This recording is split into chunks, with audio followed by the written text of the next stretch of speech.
Amazing. Beautiful question. Very, very nice question.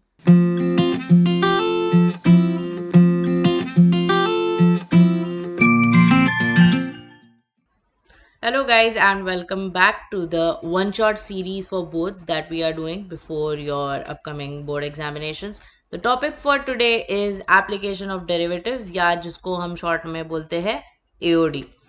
Before you check this video, please make sure कि आप derivatives वाला video देख लो ताकि आपको basic derivatives जो है and the important types of differentiation that we have seen there, I hope that you have checked that out.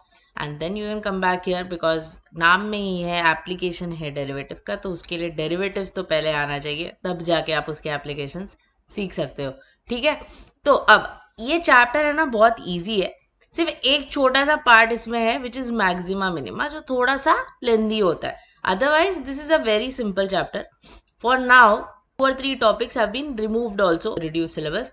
Basically इसमें tangent normal आता है, rate of change of quantities आता है, then you have your mean value theorems, rules and LMVT, and then you have approximations. फिर आता है आपका increasing और डिक्रीजिंग फंक्शंस, और लास्ट में आता है मैक्सिमा और मिनिमा. इसमें से mean value theorems and approximations ये स्टेट बोर्ड और CBSE दोनों के लिए भी निकाल दिया गया है. और बचा क्या, rate of change. Rate of change CBSE को हटा दिया है, स्टेट वालों को फिर भी है, वो इजी है, इट्स वेरी सिंपल. ओके, तो काफ़ी अलग अलग चीज़ें हैं इसमें and all of them are different, मतलब आपस में उनका लिंक इतना नहीं है. Okay, and except for maxima minima all of them are very simple, काफ़ी इजी है सारी चीज़ें. ठीक है, तो without wasting any more time let us start. सबसे पहले हम लोग क्या देखेंगे, सबसे पहले हम लोग देखेंगे टेंजेंट्स एंड नॉर्मल्स. ठीक है, अब टेंजेंट्स एंड नॉर्मल में क्या होगा, क्या करना है आपको. आपको एक इक्वेशन दिया होगा एंड अलग अलग टाइप के इसमें क्वेश्चन पूछे जा सकते हैं. आपको इक्वेशन दिया होगा, अब इसमें क्या बोला है कि आपको एक पर्टिकुलर कर्व का इक्वेशन दिया है, उस पे एक पर्टिकुलर पॉइंट पे टैंजेंट और नॉर्मल का इक्वेशन निकाल के दो. This is what is said in this question. ठीक है, तो सबसे पहली चीज आपको ये समझनी है यहाँ पे, वो ये है कि टैंजेंट का जो स्लोप होता है, it is nothing but the derivative of the curve at that particular point. मतलब अगर आप एक कर्व बना रहे हो, you are making a curve, let's take my pen, ये आपका एक्सिस रहा, ये आपने एक कर्व बना दिया. अगर आप इस पे टेंजेंट बना रहे हो तो इस पर्टिकुलर पॉइंट पे, जो भी ये पॉइंट है, उस पे कर्व का जो डेरिवेटिव होगा वही टेंजेंट का स्लोप होता है. बस यही फंडा याद रखना है. नॉर्मल का मतलब क्या होता है, नॉर्मल का मतलब होता है एक लाइन जो टेंजेंट के परपेंडिकुलर है. तो अगर आपको टेंजेंट का स्लोप मिल जाएगा तो नॉर्मल का स्लोप तो आराम से मिल जाएगा. दो लाइन जो परपेंडिकुलर होती है आपस में, उनके बीच के स्लोप का रिलेशन आपको पता है ना. तो बस यही फंडा यूज करना है. फिर आपको अगर एक लाइन का इक्वेशन चाहिए तो आपको उस पर या तो 2 पॉइंट चाहिए होते हैं या फिर एक पॉइंट और उस लाइन का स्लोप चाहिए होता है. तो आपको पॉइंट जो क्वेश्चन में दिया हुआ है, स्लोप जो है वो आप डिफरेंशिएट करके निकाल लोगे, है ना, तो हो गया, फिर आपको लाइन का इक्वेशन मिल जाएगा. बस यही करना है, बहुत सिंपल होता है ये. ठीक है, चलो देखते हैं कि क्वेश्चन में अपन कैसे करेंगे इसको. इक्वेशन देखो दिया हुआ है, x sin 2y is equal to y cos 2x. ठीक है, अब अगर डेरिवेटिव्स की देखा है अच्छे से तो आपको पता होना चाहिए कि ये कौन से फॉर्म का इक्वेशन है. ये है इम्प्लिसिट, जिसमें x और y दोनों साथ में आ गए हैं. तो आप इसको क्या करते हो, आप इसको डिफरेंशिएट करते हो और फिर dy/dx को अकेला ले लेते हो. तो लेफ्ट साइड पे जब डिफरेंशिएट करोगे यूवी रूल लगाना पड़ेगा. x को हम ऐसे ही रखेंगे. साइन 2y जो है उसका डेरिवेटिव क्या होगा, it will be 2 cos 2y. y का जो भी टर्म आता है उसके साथ dy/dx भी आएगा, मतलब y के जो भी टर्म का डेरिवेटिव आता है उसके साथ. अब साइन 2y ऐसे ही रखो, x का डेरिवेटिव 1 हो जाएगा. राइट साइड में क्या आएगा, y as it is cos 2x का डेरिवेटिव होगा -2 sin 2x and plus cos 2x as it is y का डेरिवेटिव गाइस इज dy/dx. तो चलो dy/dx की सारे टर्म को एक तरफ ले लेते हैं. तो यहाँ पे अगर ये है 2x cos 2y dy/dx and right side में जो ये है -cos 2x dy/dx को एक तरफ ले लो, is equal to -2y sine 2x and ये माइनस साइन 2y हो जाएगा। कॉमन ले लोगे तो अंदर क्या बचेगा, 2x cos 2y minus cos 2x is equal to minus 2y sine 2x माइनस साइन 2y। उसको नीचे लेके जाते हैं और माइनस साइन से ना दोनों को मल्टीप्लाई कर लेते हैं, तो यहाँ से माइनस साइन हट जाएगी। You will have 2y sine 2x plus sine 2y, और बिकॉज माइनस साइन से मल्टीप्लाई किया है तो ये जो है वो पलट जाएगा। ठीक है, अब क्या बोला है कि इस पर्टिकुलर पॉइंट पे मुझे निकालना है इक्वेशन, तो इस पर्टिकुलर पॉइंट पे आप स्लोप निकालोगे। पाई बाय 4 पाई बाय 2 पे डेरिवेटिव निकालना है। x की वैल्यू पाई बाय 4 है, y की वैल्यू पाई बाय 2 है।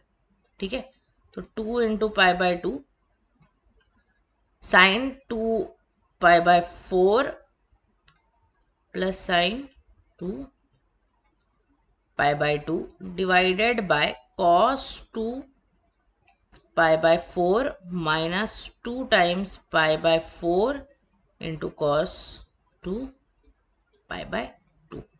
ठीक है, तो क्या आएगा ये, this will become what, 2 cancel हो गया, इधर पाई बचा है, पहले इधर कैंसिल कर लेते हैं अच्छे से।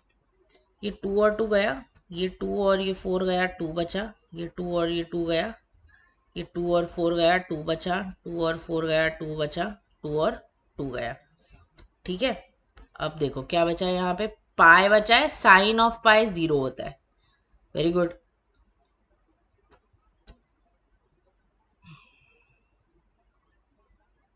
प्लस साइन,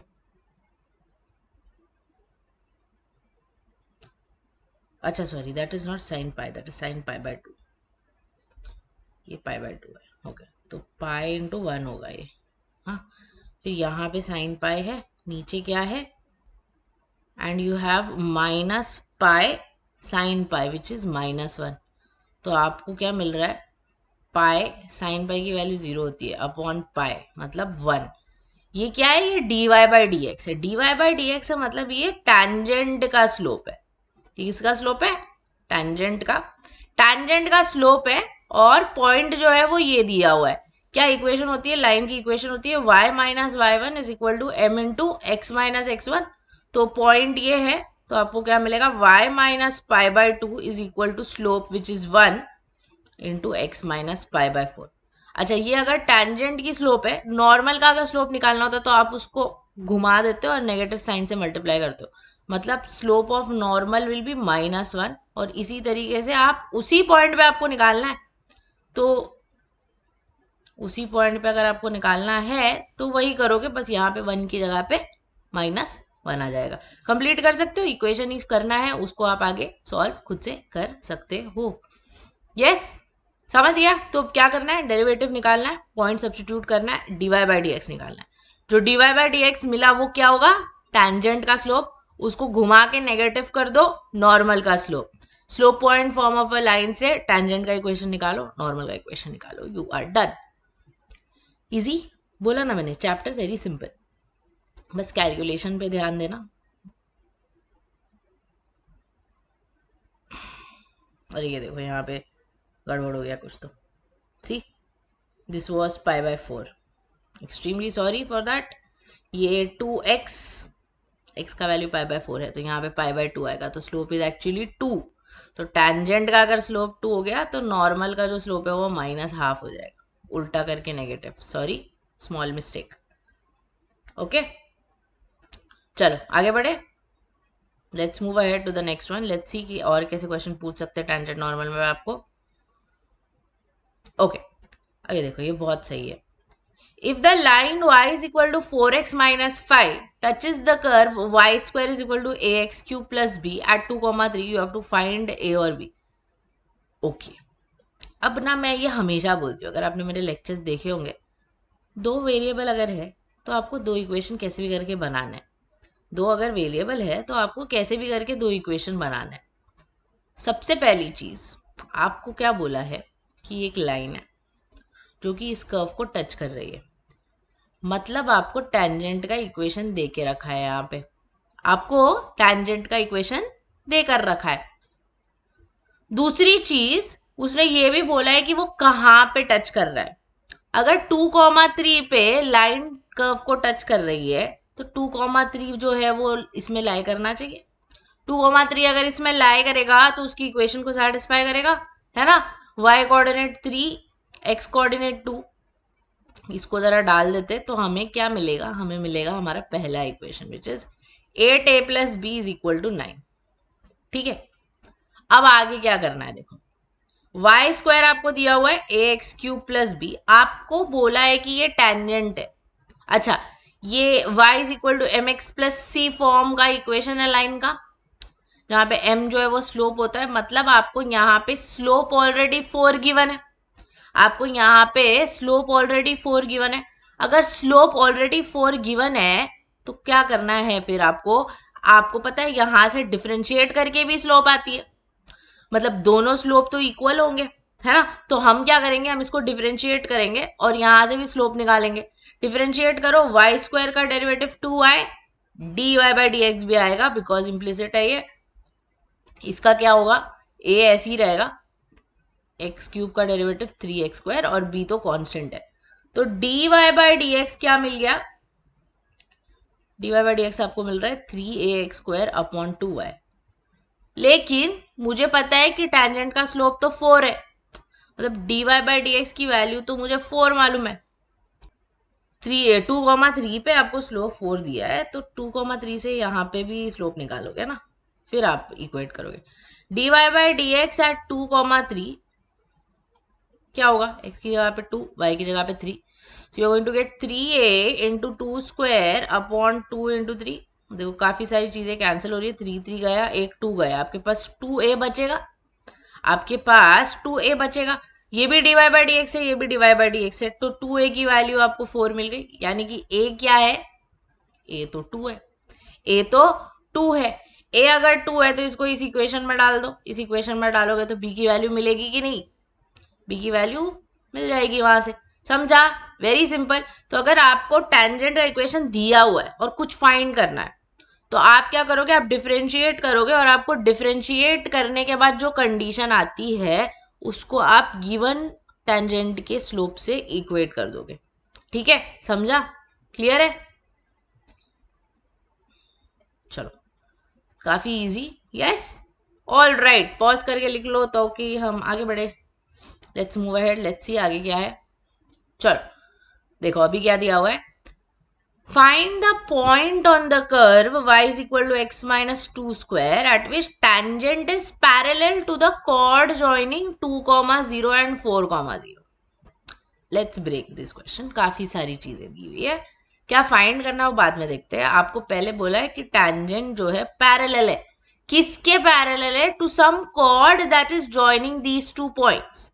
स्लोप अगर आपको चाहिए होती है एक लाइन की जो कि 2 पॉइंट्स को ज्वाइन कर रही है, तो आपको स्लोप मिलती है y2 minus y1 upon x2 minus x1 करके। मतलब ये जो कॉर्ड है उसका स्लोप क्या होगा, उसका स्लोप होगा y2 minus y1 which is 4 minus 0 upon 4 minus 2, यानी कि 4/2 विच इज 2। ये है कॉर्ड का स्लोप। आपको बोला गया है कि टैंजेंट जो है इस कॉर्ड के पैरेलल है, तो टैंजेंट का भी गाइस यही स्लोप होगा। अभी मैंने थोड़ी देर पहले, जस्ट 2 मिनट पहले बोला कि अगर आपको टैंजेंट का स्लोप दिया हुआ है तो आप डिफरेंशिएट करके जो डेरिवेटिव आता है उसको इसके साथ इक्वेट कर लेते हो, क्योंकि वो भी टैंजेंट का ही स्लोप होगा। तो ये आपको इक्वेशन दिया है, इसको डिफरेंशिएट करो तो सिंपल सा है, d y by d x you are getting equal to 2 into x minus 2। This is the slope of the tangent, but this is also the slope of the tangent, so we will just equate it. आपको मिलेगा x minus 2 is equal to 1, मतलब x is equal to 3।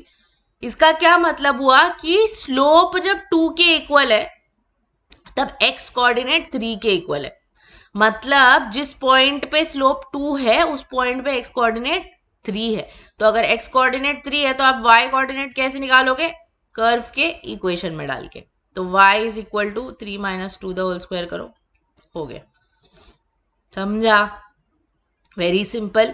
Very simple. If the tangent is given, then you have to equate the slopes, and whatever you have to find, you will get it then. Got it? Yes? Amazing, guys. Very nice. Quickly note it down. 3 comma 1 is the required point that we are getting here. Yes? Superb. Very nice. चले आगे बढ़ते. क्या आप try करो ना. आपको बोला है कि आपको पॉइंट फाइंड करना है इस कर्व पे, square root of x minus 3 पे, at which tangent is perpendicular to some line. अगर इस फॉर्मेट में होता है तो slope of the line is given by minus x coefficient upon y coefficient. मतलब इसका -2 स्लोप है, इसका -2 है, तो टेंजेंट का जो है वो हाफ हो जाएगा. ओके, उल्टा करके नेगेटिव कर देते हैं ना. तो अभी आपको पता है आगे क्या करना है. करो ना इसको. Do it on your own. Come on guys. X coordinate निकालो, वाई में डाल दो और आपको पॉइंट मिल जाएगा. Very simple. Come on, complete करो पॉज करके. Yes. Shall we check. Check करते हैं आपको क्या आया. 4,1 you are getting required point. Simple. Amazing. Very nice. Let's move ahead. Yeah okay. Find the equations of normal to the curve 3x square minus y square is equal to 8 which are parallel to this line. अब इसमें क्या करना है. सबसे पहले एक आपको एक नॉर्मल का इक्वेशन, मतलब नॉर्मल्स होंगे, they can be multiple normals. Tangent एक पॉइंट पे एक ही होता है, बट नॉर्मल एक पॉइंट पे एक ही होगा, बट सेम स्लोप के बहुत सारे नॉर्मल्स हो सकते हैं. तो आपको ऐसे सारे नॉर्मल्स फाइंड करने हैं जो कि इस लाइन को पैरेलल है. ठीक है. अच्छा, तो मतलब उन नॉर्मल्स का स्लोप क्या होगा. -1/3. यानी कि उन पॉइंट्स पे टैंजेंट का स्लोप 3 होना चाहिए. उल्टा करके नेगेटिव कर लेते. ठीक है. अब क्या करना है, आपको इक्वेट करना पड़ेगा यहां से. तो इसको equation low. Let's differentiate. You'll get 3 into 2x minus 2y dy by dx is equal to 0. You get 2y dy by dx is equal to 6x. यानी कि you are getting dy by dx is equal to 3x by y. But you have already got the slope of tangent as 3. मतलब आप 3x by y को 3 से equate करो तो आपको x की वैल्यू y के इक्वल मिल गई. This is the condition. Unfortunately, you are not getting a point. You are getting a condition for a point. You are getting some condition for a point. But you can still substitute this condition in the original equation. So, x की जगह पे y अगर डालना है तो आपको मिलेगा 3y square minus y square is equal to 8. या आप y की जगह पे x भी डाल सकते हो. Up to you. Doesn't make any difference. You get 2y square is equal to 8. यानी कि आपको y स्क्वायर की वैल्यू 4 मिल रही है. मतलब y की वैल्यू आपको मिलेगी +or -2. यहाँ पे देखो x और y इक्वल है, तो x is equal to 2, y is equal to 2 is 1 point, x is equal to -2, y is equal to -2 is another point. तो आपको इस पॉइंट पे और इस पॉइंट पे टेंजेंट का नहीं, नॉर्मल का इक्वेशन निकालना है. नॉर्मल की स्लोप है -1/3. वही स्लो पॉइंट फॉर्म यूज करो. एक इक्वेशन इस पे मिलेगी, एक बार x1 y1 इसको लोगे 2,2 को, एक बार x1 y1 -2, -2 को लोगे. दो अलग अलग इक्वेशन आएंगी आपकी. स्लोप दोनों में सेम होगा बिकॉज दोनों नॉर्मल जो है वो इस लाइन को पैरेलल है. ठीक है. तो थोड़ा अलग तरीके से फ्रेम किया था, but as you can see it was still very straight forward. ठीक है. क्वेश्चन कैसे भी फ्रेम करके दे वो आपको सॉल्व करने के लिए वही चीज करनी है कि आपको डेरिवेटिव निकाल के you have to either equate the slopes और फाइंड द स्लोप्स. बस दोनों में से कोई एक चीज ही करनी है आपको हमेशा. चलो इसको कंप्लीट करो. आंसर मेरे साथ वेरीफाई कर लो फिर. यस. ठीक है. Let's go. Let's move ahead. ये हो गया आपका टेंजेंट्स एंड नॉर्मल्स. अब आते हैं आपके rate of change of quantities से. जैसे मैंने बोला सीबीएसई को ये टॉपिक नहीं है, तो अगर आप चाहते हो तो आप वीडियो को थोड़ा फॉरवर्ड कर सकते हो and you can go to the next topic which is your increasing and decreasing function. चाहिए तो आप देख भी सकते हो. अगर आप एंट्रेंस के लिए प्रिपेयर करो तो आपका एक रिविजन हो जाएगा. इससे बहुत सिंपल छोटू सा टॉपिक है एनीवे. ठीक है. तो rate of change of quantity is very easy and very straight forward, बहुत ही सिंपल क्वेश्चन आते हैं इस पे। इसका अगर आपको एग्जाम में एंड इवन जेई में भी इसके बहुत सिंपल क्वेश्चन आते हैं, इसका अगर आपको एग्जाम में क्वेश्चन आ गया मतलब आप बहुत लकी हो, इतना समझ जाओ। ओके देखो क्या क्वेश्चन दिया हुआ है, the surface area of a spherical balloon is increasing at the rate of 2 centimetre square पर second, find the rate at which volume is increasing when radius of the balloon is 6 centimetre. सबसे पहले तो area जो है sphere का, ये A R we वो सब आपको लिखना है, वो अभी मैंने लिख रही, जब सोल्यूशन आएगा आपके पास आप देख लेना वहाँ पे इसको कैसे लिखना है। सरफेस एरिया जो है वो रेट 2 सेंटीमीटर स्क्वायर पर सेकेंड से इंक्रीज हो रहा है, मतलब क्या दिया है आपको, rate of change of area with respect to time, है ना, ये आपको दिया है 2। आपको बोला है कि rate of change of volume you have to find, ठीक है। तो अभी इसको कैसे करेंगे, वॉल्यूम का फॉर्मूला और एरिया का फॉर्मूला हम लोग को डालना पड़ेगा। एरिया ऑफ स्फीयर क्या होता है, area of sphere 4πr square होता है, area of sphere 4πr square होता है। अब आपको dA/dt दिया हुआ है ना, dA/dt दिया हुआ है, मतलब आपको इसको डिफ्रेंशिएट करना है t के साथ, r के साथ मत कर लेना। तो अगर आप इसको t के साथ डिफ्रेंशिएट करोगे, a का डेरिवेटिव आपको मिलेगा dA/dt, 4π is constant, r square का derivative you are getting 2r, but आपको r के साथ नहीं डिफ्रेंशिएट कर रहे थे, आप t के साथ कर रहे थे, तो this you will get dR/dt। Now you have been given dA/dt is equal to 2, so let's substitute that, ये हो जाता है 8πr dR/dt। So from here can you get dR/dt, या it will become 1/4πr, it will become 1/4πr. Now let's write the formula for volume of sphere which is 4/3 pi r cube. इसको भी अगर आप t के साथ differentiate करोगे तो dV/dt you will get 4/3 into 3 pi r square, 4/3 into 3 pi r square you are getting, and dR/dt don't forget. Now let's put ये जो dR/dt की वैल्यू है उसको यहाँ पे डालो, ये 3 कैंसिल हो रहा है, you're getting 4πr square into 1/4πr, मतलब ये तो r बच रहा है। dV/dt जो है वो r के इक्वल है, बट आपको बोला है कि एक स्पेसिफिक इंस्टेंट पे आपको ये dV/dt निकालना है। वो स्पेसिफिक इंस्टेंट क्या है, जब radius of the balloon is 6 centimetre, मतलब dV/dt की value at r is equal to 6 you have to find, तो 6 बन गया। यूनिट मत भूलो, centimetre cube per second. Got it?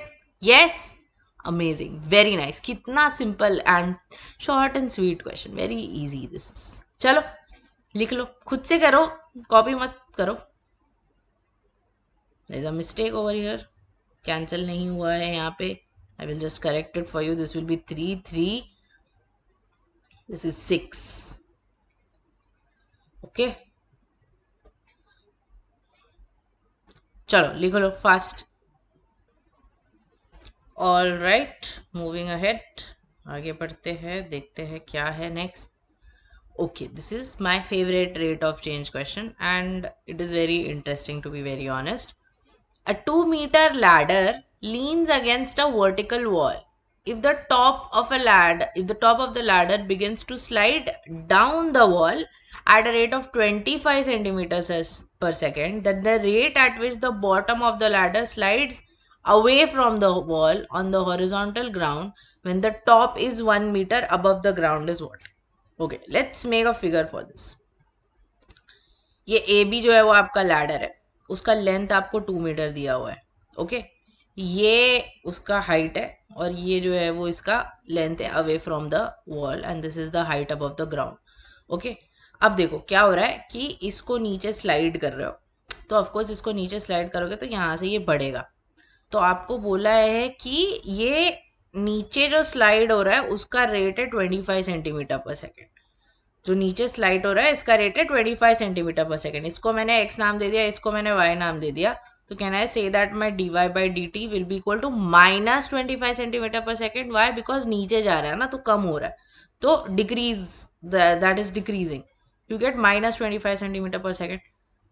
अब आपको बोला है कि जब वो 1 मीटर ऊपर है तो इधर कितने रेट पे जा रहा है। अब देखो अभी जो पिछला वाला क्वेश्चन मैंने दिया आपको, उसमें एरिया और हमने वॉल्यूम का जो है वो फॉर्मूला लगाया एंड उसको अपन ने डिफरेंशिएट किया. यहाँ पे the most important thing that you need to do is identify the condition that you will use to differentiate, because there is no equation as such over here ना. आपको बस rate दिया हुआ है, बट कोई इक्वेशन तो चाहिए जिसके हेल्प से आप उसको रिड्यूस कर सकते हो. तो जो फिगर है ना उसको ध्यान से देखो. फिगर में राइट एंगल ट्रायंगल है, और राइट एंगल ट्रायंगल अगर आपको दिया हुआ है तो आपके दिमाग में सबसे पहली चीज क्या आनी चाहिए? पाइथागोरस बाबा. पाइथागोरस के बिना राइट एंगल, मतलब राइट एंगल को हम डिफाइन ही उससे करते हैं ना, पाइथागोरस से. तो हम अगर पाइथागोरस लगा देंगे यहाँ पे तो आपको इक्वेशन तो मिलेगा. You will at least get an equation. No, if you use Pythagoras over here, you're going to get x square plus y square is equal to 2 square, which is 4. Now this you can differentiate. Na? This equation you can differentiate. Let's differentiate with respect to t. What are we getting? We are getting 2x. With t you are differentiating. So don't forget that this will become dx by dt. ये 2y dy by dt और उधर 4 मत लिख देना, excitement में will become 0 because it is a constant. अब मुझे dy by dt दिया हुआ है, मुझे dx by dt निकालना है, बट उसके लिए x और y भी लगेगा. सबसे पहले तो ये 2 से डिवाइड कर दो, ये बचेगा x dx by d t plus y d y by d t. मुझे क्या बोला है ना, मुझे 1 मीटर जब ऊपर है तब क्या होगा dx बाई डी टी वो पूछा है. तो 1 मीटर अगर ऊपर है तो तुमको y की वैल्यू दी है, ये कंडीशन से तुमको x मिल सकता है कि नहीं? X square plus 1 is equal to 4 अगर आपके पास है तो आपको मिलेगा x square is equal to 3, मतलब x इज इक्वल टू √3 मिल गया है ना. तो dy बाई डी टी पता है -25, x पता है आपको √3, y पता है आपको 1. डाल दो ये सारी चीजें, you get √3 dx by d t plus y मतलब 1 dy by d t which is -25 is equal to 0. हो गया, उसको सिर्फ एडजस्ट करो. 25 बाई √3 आएगा. You can rationalise it and write it as 25 √3 by 3 if you wish. Got it? So very important question, and as you can see very easy. छोटू सा diagram make sure that you're making, okay, because वो visualize करने में आपको आसानी होगी. इधर unit लिखना I forgotten, it is centimeter per second. Yes, superb, amazing. Let's move ahead. आगे बढ़ते हैं, अगला क्वेश्चन देखते हैं क्या है. ये भी बड़ा इजी है. A particle moves along the curve 6y is equal to x cube plus 2. Find the point on the curve at which y coordinate is changing 8 times as fast as the x coordinate. क्या दिया है यहाँ पे? y coordinate change हो रहा है, मतलब y change हो रहा है. It is changing 8 times as fast as the x coordinate. This is the condition that is given. If you can identify this, you are done. 6y is equal to x cube plus 2. You will differentiate with respect to t. You will get 6 dy by dt is equal to 3x square dx by dt. What can you do now? dy by dt की जगह पे ये डाल सकते हो, आपको मिलेगा 6 into 8 dx by dt which is equal to 3x square dx by dt. Clearly dx by dt is getting cancelled from both sides. Also ये 3 को इसके साथ कैंसिल कर सकते हो. तो आपको एक्स स्क्वायर क्या मिल रहा है? स्क्वायर आपको मिल रहा है 16, मतलब x क्या होगा? प्लस और -4 है ना. एक बार x इज इक्वल टू 4 लो और इस इक्वेशन में डालो, एक बार x इज इक्वल टू -4 लो और इस इक्वेशन में डालो, आपको करस्पॉन्डिंग y कोऑर्डिनेट मिलेगा, मतलब आपको आपका पॉइंट मिल जाएगा. Simple, easy, yes, amazing guys, very nice, very nice. चलो 4,11 and -4, -31 by 3 are the 2 points. I hope you have got it. Let's move to the next topic. All right. Okay.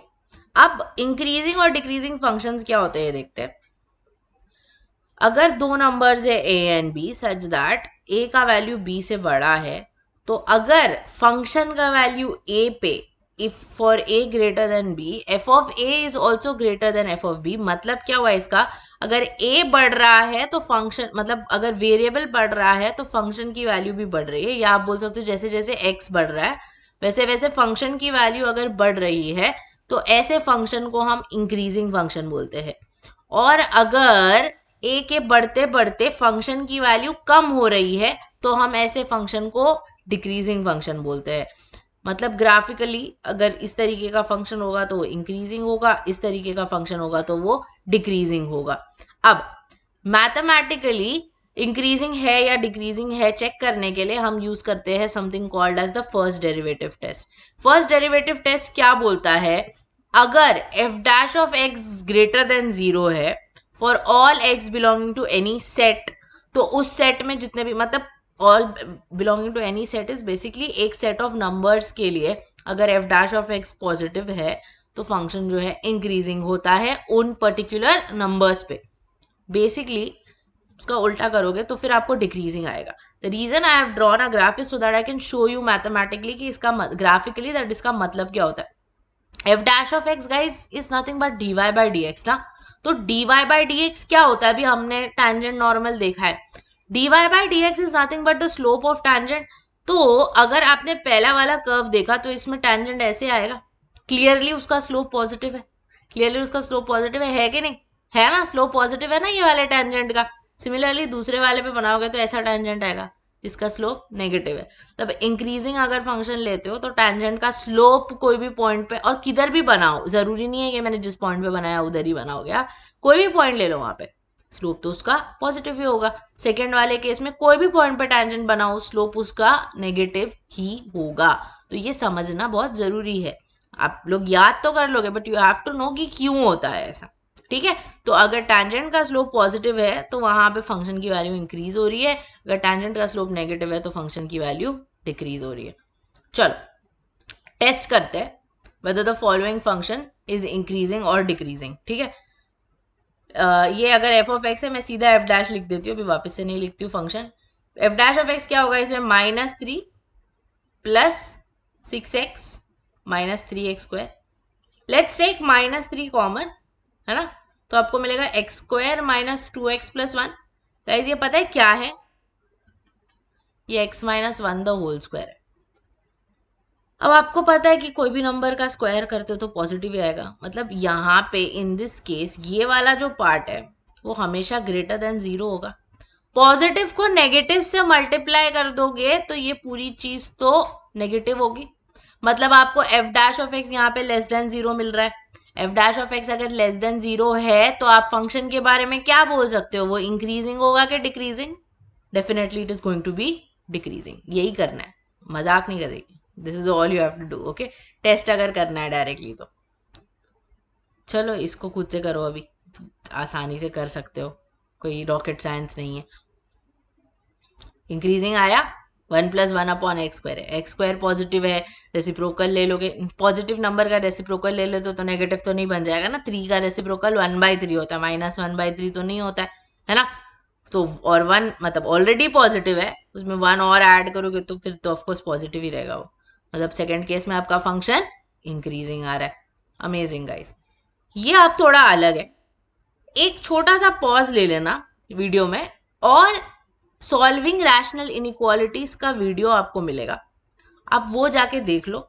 Wavy curve method से उसमें rational inequalities कैसे solve करते हैं वो मैंने explain किया, वो यहाँ पे बहुत इंपॉर्टेंट है, ठीक है। तो just take a pause from here and go and check out that video, alright, and then come back, let's सी।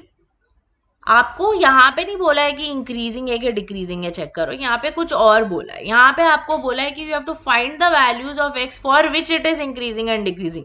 मतलब अभी देखो गाइस, हर फंक्शन थोड़ी ना ऐसा या ऐसा होगा, कोई कोई ऐसे भी फंक्शन होंगे ना, ऐसे ऐसे कुछ तो रहेंगे, है ना। तो ये फंक्शंस एक पर्टिकुलर पॉइंट से दूसरे पर्टिकुलर पॉइंट तक इंक्रीज करेंगे फिर जाके डिक्रीज करेंगे, तो आपको बेसिकली वही यहाँ पे फाइंड करना है कि वो कहाँ से कहाँ इंक्रीज हो रहा है और कहाँ से कहाँ पे डिक्रीज हो रहा है, that is what you have to do here. तो ठीक है, करते देखते कैसे करना है। एफ ऑफ एक्स आपको दिया हुआ है, let's find the derivative of this first, this will be 6x square minus 30x minus 144। Shall we take 6 common, you take 6 common, you get x square minus 5x minus ये आपको क्या मिल जाएगा, 144 में से अगर डिवाइड करना है तो 24, राइट, यस। अब इसको ये करना है आपको, फैक्टराइज करो, यू गेट -8 एंड +3, करेक्ट। अब क्या करना होता है वेवी कर्व मेथड में, आपको नंबर लाइन ड्रॉ करनी होती है, और ये जो फंक्शन है यहाँ पे, whatever polynomial function you are having, you have to see कि वो जीरो कहाँ पे बन रहा है। तो x इज इक्वल टू 8 और x इज इक्वल टू -3 पे वो जीरो बनेगा, तो -3 और 8 को आपके नंबर लाइन पे मार्क कर दो, ठीक है। ऑब्वियसली उन दोनों पॉइंट्स पे वो जीरो बन रहा है, यहाँ पे आपको वो सर्कल इंक्लूसिव या नहीं है वो करने की जरूरत नहीं है। Start a curve from the right most and, यहाँ पे उसका पावर जो है वो 1 है विच इज ऑड है, तो कर्व अपना डायरेक्शन बदल देगा, एक सेकेंड सॉरी, एंड यहाँ पे जाके फिर से कर्व अपना डायरेक्शन बदल देगा। नंबर लाइन के ऊपर पॉजिटिव होता है, नीचे नेगेटिव होता है, ऊपर पॉजिटिव होता है। मतलब ये जो आपको मिल रहा है ये वाला चीज पॉजिटिव कब कब है, इधर और इधर, फर्स्ट एरिया और थर्ड एरिया में, और वो नेगेटिव कब कब है, ये जो बीच वाली एरिया है यहाँ पे।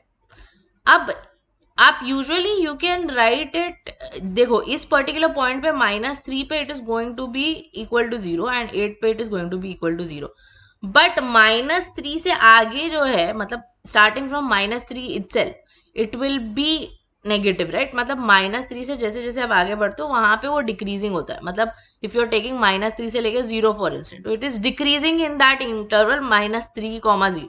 तो वेदर यू आर इंक्लूडिंग -3 और not, it doesn't make that much of a difference, ठीक है। तो ये फंक्शन यहाँ पे ग्रेटर देन 0 है इसका डेरिवेटिव, और लेस देन 0 यहाँ पर है। मतलब आपका ये जो फंक्शन है वो इस रीजन में, मतलब -∞ से लेके -3 union with 8 infinity it is increasing, and in between this region मतलब -3 8 it is decreasing। एक पर्टिकुलर पॉइंट पे इंक्रीजिंग है या डिक्रीजिंग है आप नहीं बता सकते हो ना, यू कांट से कि वहां पे इंक्रीजिंग है कि डिक्रीजिंग है, वो पीक पॉइंट है, आपको इंटरवल चाहिए होता है। तो इसीलिए whether you are including it और not including it doesn't make any difference, ठीक है। तो अगर आपको इंटरवल चेक करना होता है कि कहाँ पे इंक्रीजिंग है कहाँ पे डिक्रीजिंग है, this is how you do it, alright, amazing, super. या आप ट्राई करना चाहोगे पहले खुद से, इसका डेरिवेटिव निकाल के आपको वही करना है, फिर मैं आपके साथ वेरीफाई करती हूँ। कम ऑन पॉज करके इसको पहले खुद से करो।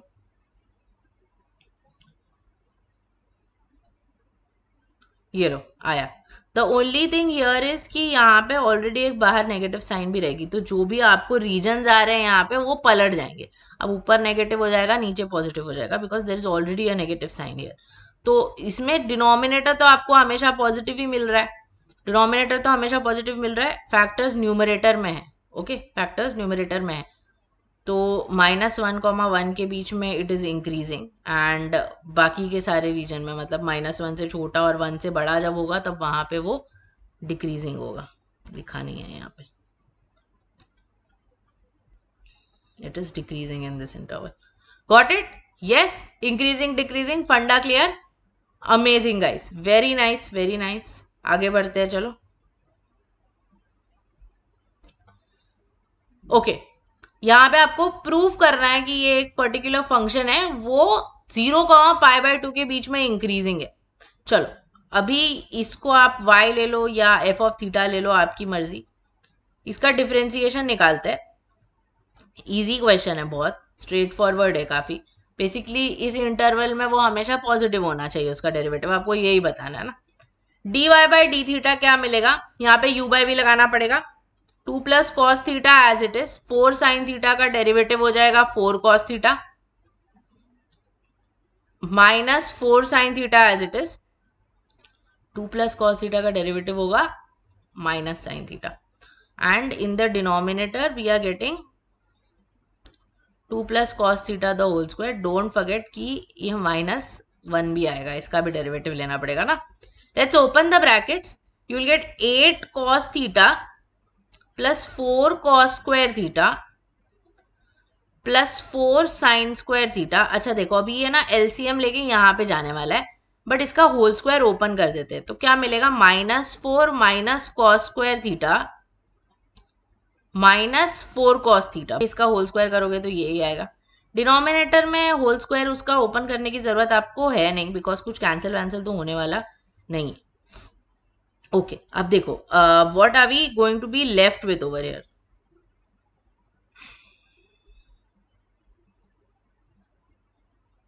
This 4 cos square theta plus 4 sin square theta में से if I take my 4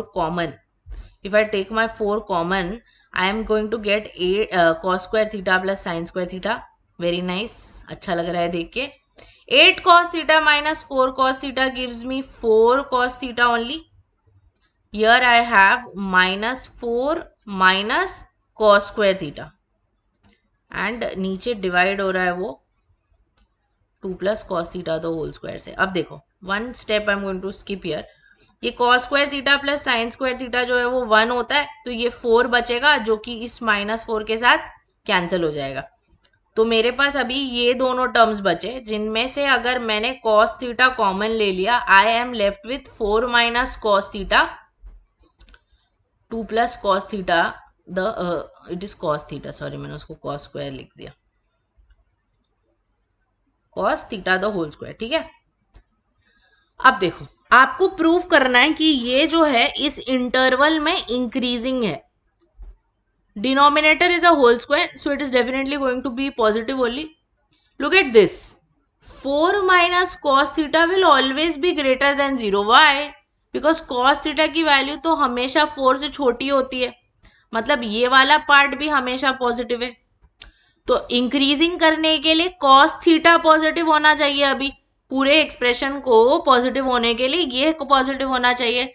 और ये जो गिवन इंटरवल है 0,π/2 मतलब आपका फर्स्ट क्वाड्रेंट, वहां पर तो कॉस थीटा पॉजिटिव होता है। फर्स्ट क्वाड्रेंट में तो सारे ट्रिग्नोमेट्रिक फंक्शंस पॉजिटिव होते हैं, मतलब ये डेरिवेटिव जो है वो हमेशा पॉजिटिव है in that particular interval that is given to you. मतलब in that particular interval the given function will always be increasing. Got it? Yes. तो यहां पे आपको क्या इंटरवल दिया है और आपको प्रूफ करना है कि वहां पे इंक्रीजिंग है। ठीक है, तो अलग तरीके से थोड़ा फ्रेम कर लिया क्वेश्चन को। Got it? Yes, super. Let's move ahead.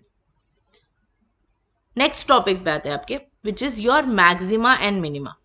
Maxima and minima is basically आपको फंक्शन दिया हुआ होगा, आपको उसके मैक्सिमम पॉइंट्स और मिनिमम पॉइंट्स निकालने, मतलब कहाँ पे वो मैक्सिमम है, कहाँ पे वो मिनिमम है, ये कैसे निकालते हैं, इसका मैं आपको एक पूरा वर्किंग रूल दूंगी। This is very important and this will make your task so much more easier, whether it is a simple सम जिसमें आपको सिर्फ एक फंक्शन दिया और मैक्सिमम और मिनिमम वैल्यू निकालनी है, या फिर it is a big sum, it is a word problem जहाँ पे आपको वॉल्यूम मैक्सिमाइज करना है, सरफेस एरिया बोला है, कुछ भी बोला है, कुछ भी हो, either of the two things, you follow the same working rule. So this thing that I'm going to give you, it is very very important और इसको आपको याद करना ही करना है। ठीक है, this will make your sums much much much easier. All right? So क्या है ये वर्किंग रूल, देखते हैं। सबसे पहले आपको फंक्शन को आइडेंटिफाई करना है। अब मैं आपको ये पूरा बता रही हूँ, ठीक है, वर्ड प्रॉब्लम के लिए भी इंक्लूसिव है, अलग अलग वर्किंग रूल बनाते नहीं बैठेंगे हम। कभी कभी क्वेश्चन में ही दिया होगा तो उसमें आइडेंटिफिकेशन का सवाल ही नहीं होगा। बेसिकली आपको वो फंक्शन फाइंड करना है जिसको आपको मैक्सिमाइज या मिनिमाइज करना है, या जिसकी मैक्सिमम या मिनिमम वैल्यू आपको चाहिए। ठीक है, अब इस फंक्शन में अगर अलग अलग बहुत सारे वेरिएबल्स है तो आपको इस फंक्शन को एक सिंगल वेरिएबल के टर्म्स में एक्सप्रेस करना है। ठीक है, this is the second step. मतलब एक्स और वाई अगर दोनों रहेंगे तो उसमें से एक वेरिएबल हटा के दूसरे वाले के टर्म्स में आपको एक्सप्रेस करना है। इसके लिए आपको क्वेश्चन में कोई ना कोई कंडीशन दी होगी। अगर डायरेक्टली फंक्शन एक्स के टर्म्स में दिया है तो आपके ये स्टेप्स जो है वो अवॉइड हो जाएंगे। फिर आप करते हो इस फंक्शन को डिफरेंशिएट एक्स के साथ, और फिर आप इस डेरिवेटिव को जबरदस्ती बना देते हो 0। जो भी डेरिवेटिव आया उसको जबरदस्ती आप बना दोगे 0। जब आप इसको 0 बनाओगे तब आपको वहां से x की कोई ना कोई वैल्यूज मिलेगी, 2 भी मिल सकती है, 1 भी मिल सकती है, जिस वैल्यू के लिए डेरिवेटिव 0 हो रहा है। इन वैल्यूज को क्रिटिकल पॉइंट्स बोला जाता है। ये जो x की आपको वैल्यूज मिल रही हैं जहां पे डेरिवेटिव 0 हो रहा है, इन वैल्यूज को क्रिटिकल पॉइंट बोला जाता है। अब आप फाइंड करते हो F double dash of x, मतलब क्या, डेरिवेटिव फिर से निकालोगे, फर्स्ट ऑर्डर वाले डेरिवेटिव को फिर से डिफरेंशिएट करोगे, और आप इस डबल डेरिवेटिव पे, आप इस डबल डेरिवेटिव सॉरी, आप आपके जो x इज इक्वल टू ए और बी पॉइंट्स आए हैं, मतलब क्रिटिकल पॉइंट्स आए हैं, उस पे आप डबल डेरिवेटिव का वैल्यू चेक करोगे। अगर डबल डेरिवेटिव वहां पे ग्रेटर देन 0 आता है तो वो पॉइंट मिनिमा होगा, मतलब उस पॉइंट पे फंक्शन की वैल्यू मिनिमम होगी। अगर आपको डबल डेरिवेटिव नेगेटिव आता है तो उस पॉइंट पे फंक्शन की वैल्यू मैक्सिमम होगी। आपको अगर मैक्सिमम या मिनिमम वैल्यू निकालने के लिए बोला गया है, तब आप ये वैल्यू जो है वो फंक्शन में डाल दोगे और आपका रिक्वायर्ड जो भी एफ ऑफ एक्स होगा, मैक्सिमम या minimum, you will be able to find. Got it? तो इस चीज को नोट कर लो, note this down and make sure that you have it in front of you for whatever questions that I'm going to be solving with your head. All right? आगे के जितने भी हम क्वेश्चन करने वाले हैं उसके लिए आपके पास ये आपके सामने होना चाहिए, so that you know कि क्वेश्चन का फ्लो कैसे जा रहा है। ठीक है, चलो स्टार्ट करें। इजी चीज से करते हैं। Find the maximum and minimum values of the following functions. Function not function, एक ही है, सॉरी। तो भाई ये एफ ऑफ एक्स है, तो आपके पहले के जो 2 स्टेप है वो हो गए। यहाँ पे एफ ऑफ एक्स दिया हुआ है, एक ही वेरिएबल के टर्म्स में है। अब आप इसको करोगे differentiate with respect to x, तो आपको मिल जाएगा f dash of x. F dash of x you will get, क्या होगा इसका derivative, it will be 6x square minus 42x plus 36। Can we take 6 common? You will get x square minus 7x plus 6. ठीक है, अब क्या करना होता है, f डैश ऑफ x को जबरदस्ती बनाना है 0, मतलब 6 into x square minus 7x plus 6 को आप बनाओगे 0।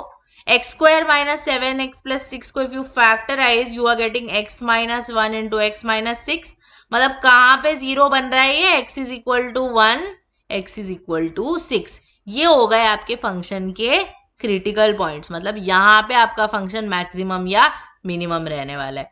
अब आप क्या करोगे, इसको फिर से डिफरेंशिएट कर दोगे।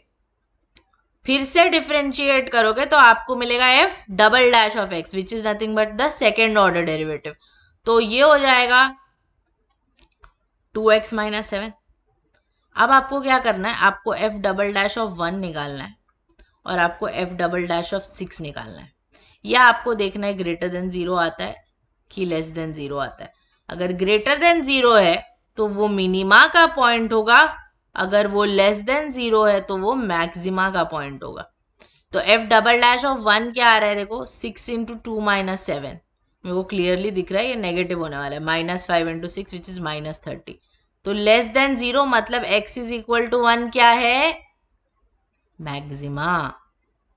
तो ये मिनिमा होगा, डाल के देखना पड़ेगा, ठीक है, एंट्रेंस नहीं है कि अज्यूम कर लो, you have to do it and check. तो आपको ये मैक्सिमा मिल गया, ये मिनिमा मिल गया। अब आप एफ ऑफ 1 निकालो, ये आपको मैक्सिमम वैल्यू देगा। आप एफ ऑफ 6 निकालो, ये आपको मिनिमम वैल्यू देगा। बच्चे ये लास्ट स्टेप करना भूल जाते हैं, भूलो मत, मैक्सिमम और मिनिमम वैल्यूज निकालने बोला है आपको। तो आपको एफ ऑफ 1 और एफ ऑफ 6 निकालना पड़ेगा। ये कैसे मिलेगा, फंक्शन इधर दिया हुआ है, इसमें x इज इक्वल टू 1 डालो, x इज इक्वल टू 6 डालो। ये आप करो calculation, this much you can do, इसमें कुछ एक्सप्लेनेशन नहीं है। ठीक है, समझ में आया? कंप्लीट करो फटाफट पॉज करके, सो दैट मैं आपको आंसर दिखा दूं इसका। चलो, -3 and -128 we are getting minimum and maximum values. चले आगे बढ़ते, let's move ahead, let's see. अब देखो, एब्सोल्यूट मैक्सिमम और एब्सोल्यूट मिनिमम वैल्यू अब यहाँ पे आपको निकालनी है। अब इसमें फर्क क्या है, f of x is equal to sine x plus cos x in a particular interval 0, you have been given. जब इंटरवल पे दिया होता है, एक छोटा सा एक्स्ट्रा चीज आपको करना पड़ता है। क्या है वो, मैं आपको बताती हूँ। सबसे पहले अपना पूरा प्रोसेस फॉलो करते हैं। क्या मिलेगा आपको, you are getting f dash of x is equal to cos x minus sine x. वही करना है फिर से, उसको आपको 0 बनाना है। 0 बनाओगे, cos x minus sine x is equal to 0 अगर करोगे तो you will get sine x is equal to cos x, मतलब tan x is equal to 1 आपको मिल रहा है। 0 कॉमा पाई के इंटरवल पे tan x 1 एक ही जगह पे होता है, which is x is equal to pi by 4, which is x is equal to pi by 4. Now see, this is the critical point. This is the critical point. In this case, you don't have to check the double derivative. What you have to do is, आप ना f of pi by 4 निकालो. That gives you sin pi by 4 plus cos pi by 4, जो कि होगा 1 by root 2 plus 1 by root 2, यानी कि 2 by root 2 हो गया, which is root 2.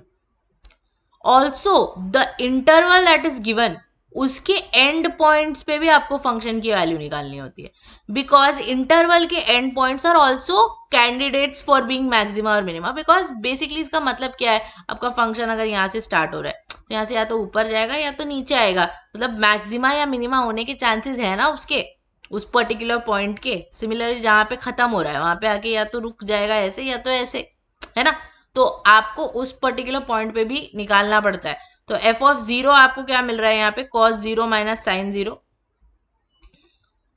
Which is 1, and f of pi आपको क्या मिल रहा है, cos pi minus sine pi which is -1। तो अब आपको चेक करना है कि एब्सोल्यूट मैक्सिमम और एब्सोल्यूट मिनिमम वैल्यू है क्या। तो पाई बाय 4 पे clearly it is maximum and pi पे it is minimum. तो absolute maxima is pi by 4, absolute minima is pi, and the absolute maximum value is root 2, absolute minimum value is -1. Maximum minimum मतलब function का value होता है, maxima minima मतलब point होता है। तो अगर इंटरवल दिया है तो this is one small change that you will be doing in your question. Got it? Yes, amazing, super. चले आगे बढ़ते हैं।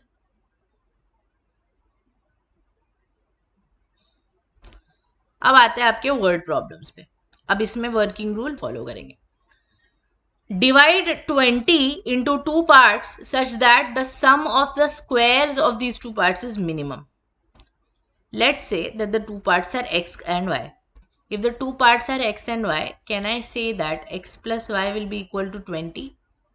x plus y is equal to 20. आपको किस चीज का मिनिमम वैल्यू फाइंड नहीं करना है, आपको x और y का मिनिमम, x और y के ऐसे वैल्यूज फाइंड करने हैं such that the sum of the squares is minimum. किसका सम ऑफ स्क्वायर्स, x और y का। तो आप बोल सकते हो कि जो आपका फंक्शन होगा वो x square plus y square होगा, f ऑफ x नाम दे दो इसको। नेक्स्ट स्टेप में क्या करना है आपको जो एक्स्ट्रा वेरिएबल है उसको एलिमिनेट करना है, मतलब आपको y नहीं चाहिए, आपको y को एक्सप्रेस करना पड़ेगा x के टर्म्स में, आपको y को एक्सप्रेस करना पड़ेगा x के टर्म्स में। ये यहां से मिल जाएगा, y की वैल्यू 20 माइनस एक्स हो जाएगी,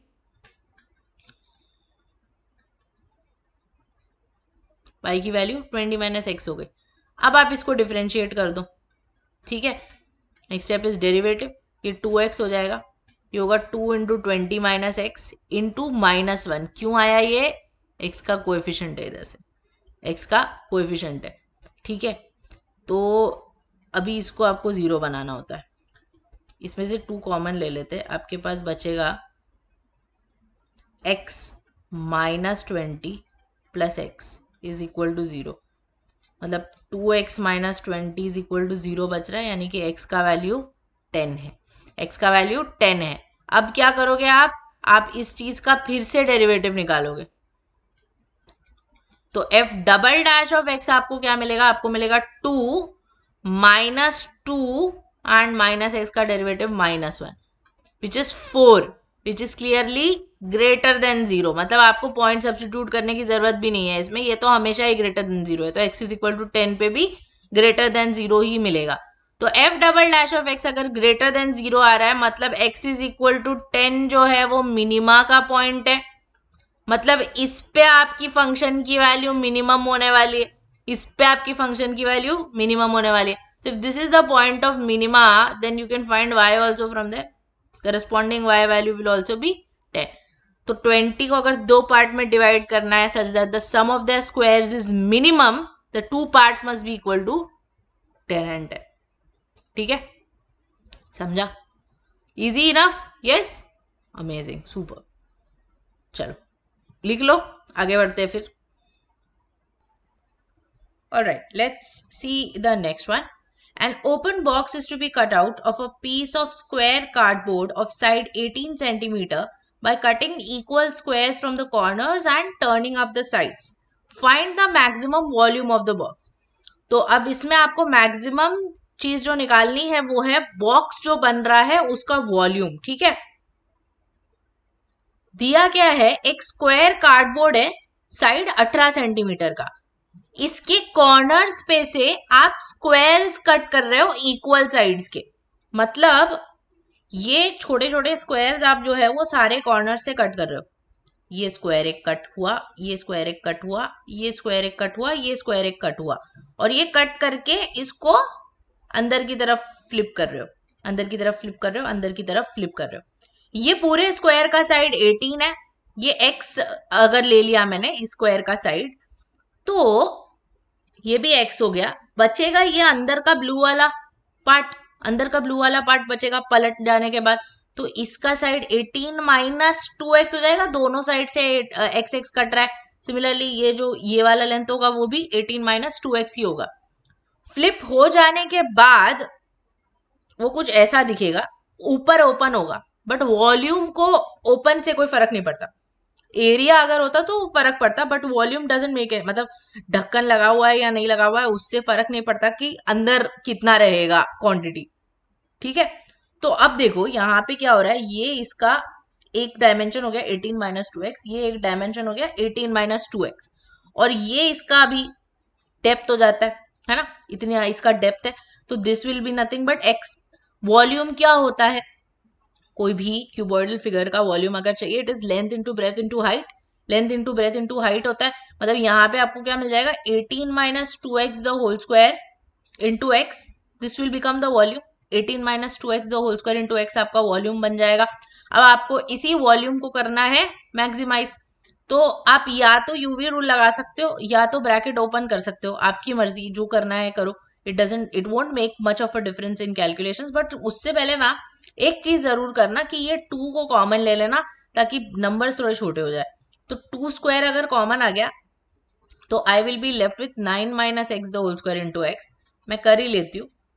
this is 4, this will be 81 minus 18x plus x square into x, तो ये हो जाएगा एक x cube minus 18x square plus 81x। ठीक है, ये मेरा वॉल्यूम है। पहला स्टेप हो गया, फंक्शन आइडेंटिफाई कर लिया, एक ही वेरिएबल है तो एलिमिनेट करने वाला सिचुएशन आता ही नहीं है यहाँ पे।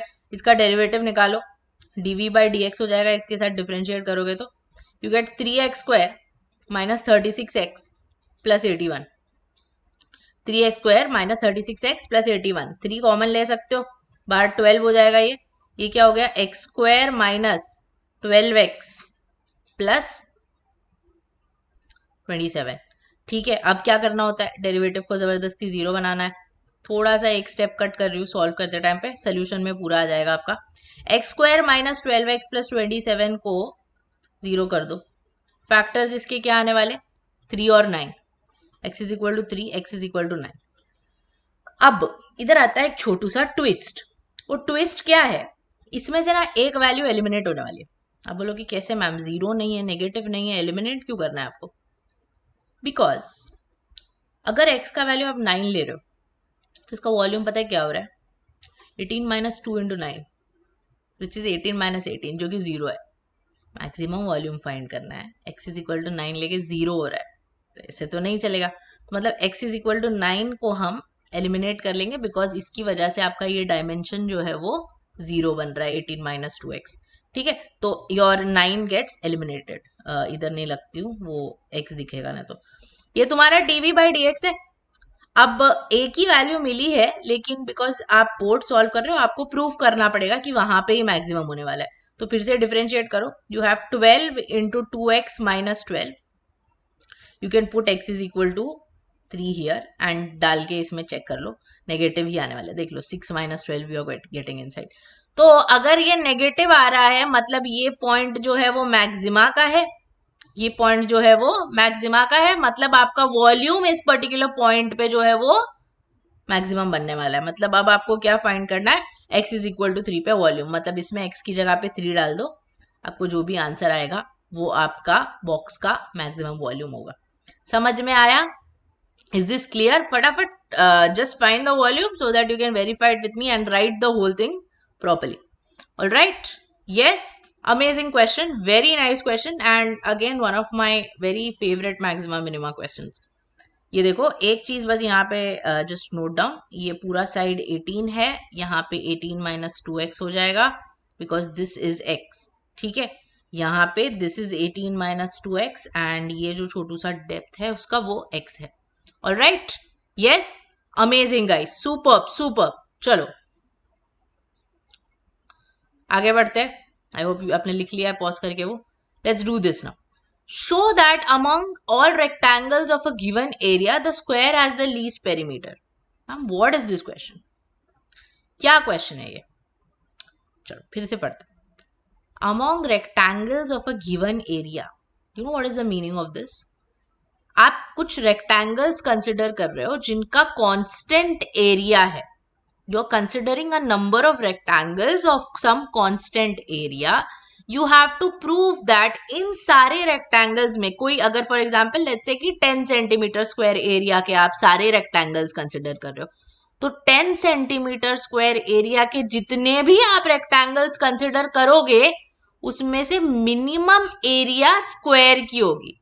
मैम रेक्टेंगल स्क्वायर कैसे आ गया? अरे बेसिक ज्योमेट्री 9th स्टैंडर्ड में पढ़ा था, हर एक स्क्वायर रेक्टेंगल ही होता है ना। रेक्टेंगल की प्रॉपर्टी क्या होती है? ऑपोजिट साइड्स जो है वो पैरेलल और इक्वल होने चाहिए और सारे एंगल 90 डिग्री। स्क्वायर में भी होता है, बस स्क्वायर में एक्स्ट्रा चीज आ जाती है कि सारे साइड्स इक्वल हो जाते हैं, मतलब हर एक स्क्वायर रेक्टेंगल भी तो है। तो बेसिकली आपको पता है क्या करना है, यहाँ पे आपको कांस्टेंट एरिया के कुछ रेक्टेंगल्स कंसिडर करने हैं और आपको प्रूव करना है कि पेरीमीटर मिनिमम तब होगा जब वो स्क्वायर है। अब वो स्क्वायर कब होगा? जब उसकी साइड्स इक्वल होंगे। मतलब आपको ये प्रूव करना है कि the perimeter of the rectangle is minimum when all of its sides are equal. When all of its sides are equal मतलब बेसिकली लेंथ और ब्रेथ दोनों इक्वल हो जाने चाहिए रेक्टेंगल के, तब जाके वो स्क्वायर बनेगा, है ना। So this is what you have to prove. So understanding this question is very important because इन्होंने फ्रेम इस तरह की कि आप बोलोगे ये क्या है, ये व्हाट इज दिस। सबसे पहली चीज आपको क्या समझनी है कि गिवन एरिया अगर बोला है मतलब इन this case your area is a constant. You know why this condition is given? मैंने बोला था ना एक एक्स्ट्रा वेरिएबल होता है उसको एलिमिनेट करना होता है, ये कांस्टेंट एरिया वाली कंडीशन उसके लिए दी हुई है। बिकॉज अब एरिया आपका अगर कांस्टेंट है, मैं लेंथ और ब्रेथ रेक्टेंगल का ले लेती हूँ एक्स और वाई, तो एरिया एक्स इंटू वाई बन गया। अगर मैंने एरिया को कांस्टेंट लिया है तो for example instead of A suppose I was taking 10, तो मैं सीधा y को 10 बाय एक्स डाल देती ना। a भी तो कांस्टेंट ही है, सिर्फ कोई नंबर नहीं असाइन हुआ है उसको, तो मैं y को a बाय एक्स लिख सकती हूँ, y को a बाय एक्स लिख सकती हूँ। अब मेरा फंक्शन क्या है? पेरीमीटर। तो let me take f of x। Rectangle का पेरीमीटर क्या होता है, या आप p ले सकते हो, तो आपकी मर्जी था। रेक्टेंगल का क्या होता है? 2 इंटू एक्स प्लस वाई। अब मुझे y को एलिमिनेट करना है, मेरे पास कंडीशन है, what is the condition? x plus a by X आ गया ये, तो मुझे फंक्शन मिल गया। नेक्स्ट स्टेप बताओ क्या होगा? डेरिवेटिव निकालना है, डिफरेंशिएट करो x के साथ। You get 2 into 1 minus A by X square. 2 into 1 minus A by X square मिल गया। क्या करना है? इसको जबरदस्ती 0 बनाना है। अगेन एक स्टेप मिस कर देती हूं मैं।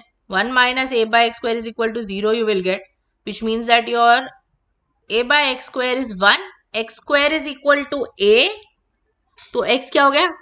Root A. Of course minus root A तो नहीं होगा ना, नेगेटिव डायमेंशन अगर रेक्टेंगल बनाने लग जाओगे तो हो गया, फिर रूट ए हो गया। अब आपको क्या करना है? अगेन एंट्रेंस का प्रॉब्लम होता तो इधर खत्म हो जाता, बट सिंस बोर्ड है आपको डबल डेरिवेटिव निकाल के प्रूव करना पड़ेगा कि हाँ भाई उसका कंडीशन प्रूव हो रहा है। ये रहा तुम्हारा, इसका डेरिवेटिव निकालोगे तो क्या मिलेगा? -2a कॉन्स्टेंट है, 1/x स्क्वायर का डेरिवेटिव होता है -2/x³। अब इसमें नहीं भी डालोगे ना तो भी चलेगा, but I mean you can see because x is also positive only, but you put and see 4a upon this will become root a है अगर, तो ये a raised to 3/2 हो जाएगा। मतलब 4/√a आपको मिल रहा है which is clearly positive. Positive है यानी कि ये पॉइंट क्या है, minima. This point is a point of minima. This point is a point of minima. If this is a point of minima, then what we are supposed to do now? What is left? You have found the point of minima. आपको बोला है कि square होना चाहिए अभी. This rectangle should not be a square. मतलब y का भी आपको वैल्यू जो है वो √a ही मिलना चाहिए. अब ये x is equal to √a अगर इसमें डालोगे तो y आपको क्या मिलेगा, a/√a. मतलब √a ही मिला. मतलब ये x के इक्वल हुआ कि नहीं. एक्स और वाई अगर इक्वल हो गए रेक्टेंगल के लिए, मतलब लेंथ और ब्रेथ अगर रेक्टेंगल के इक्वल हो गए तो रेक्टेंगल क्या बन गया, square. That rectangle now becomes a square. समझा? Yes. Superb guys, very nice, very very good. Okay, so मजा आता है अगर आपको वर्किंग रूल आता है ना, तो literally it's very fun to do this problems. The only thing is you have to practice them a lot, because mistakes होने के बहुत चांस होते हैं और बीच में आप भटक जाओगे अगर कि अरे मैं क्या कर रहा हूँ, मैं क्या कर रही हूँ, तो फिर फंस जाओगे. तो फंसना नहीं है. एक ही देखा आपने, कुछ किया नहीं मैंने extra. I have not used any other rocket science here. वही जो आपको वर्किंग रूल स्टार्टिंग से दिया था वही यूज कर रही हूँ मैं, कुछ नहीं कर रही हूँ उसके अलावा. ठीक है, समझ में आया? Amazing, very nice. Note it down so that we can move ahead.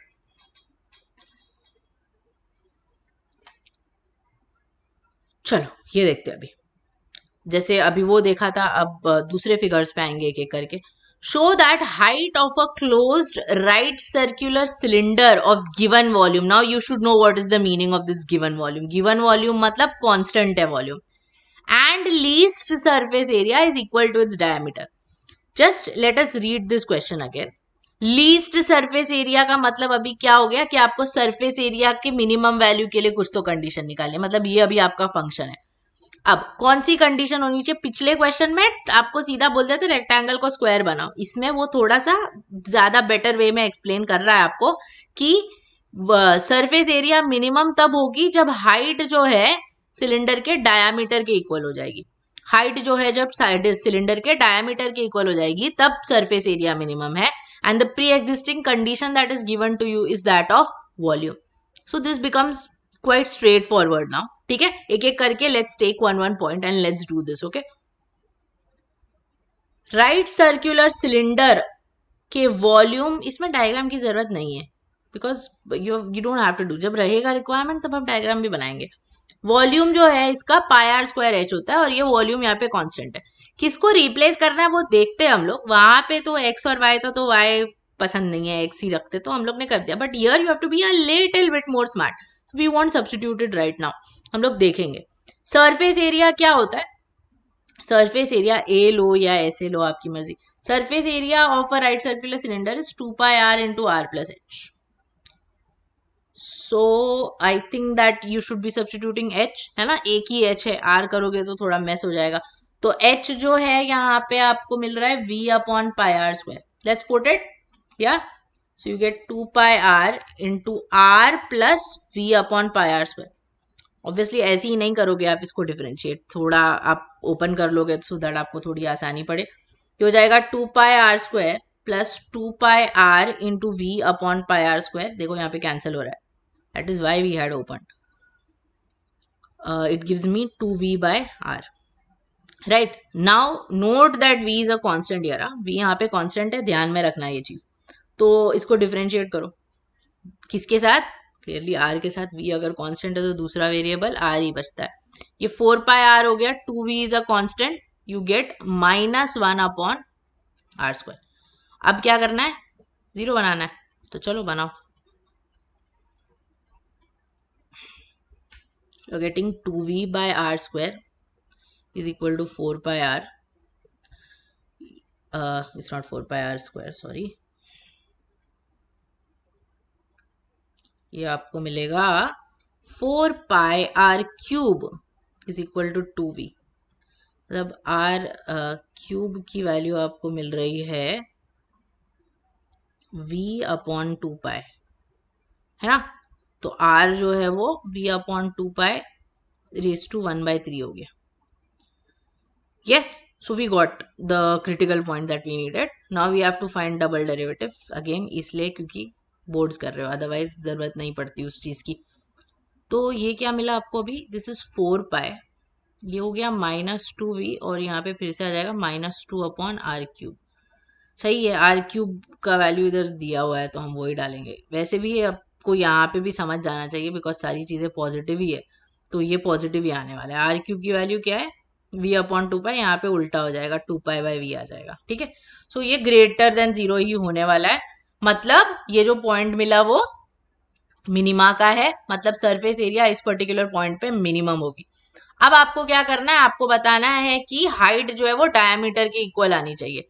तो ये जो आर वाला कंडीशन है वो हम एच में डाल दे, आर की जो वैल्यू है वो एच में डाल देते हैं। एच क्या है, v/πr²।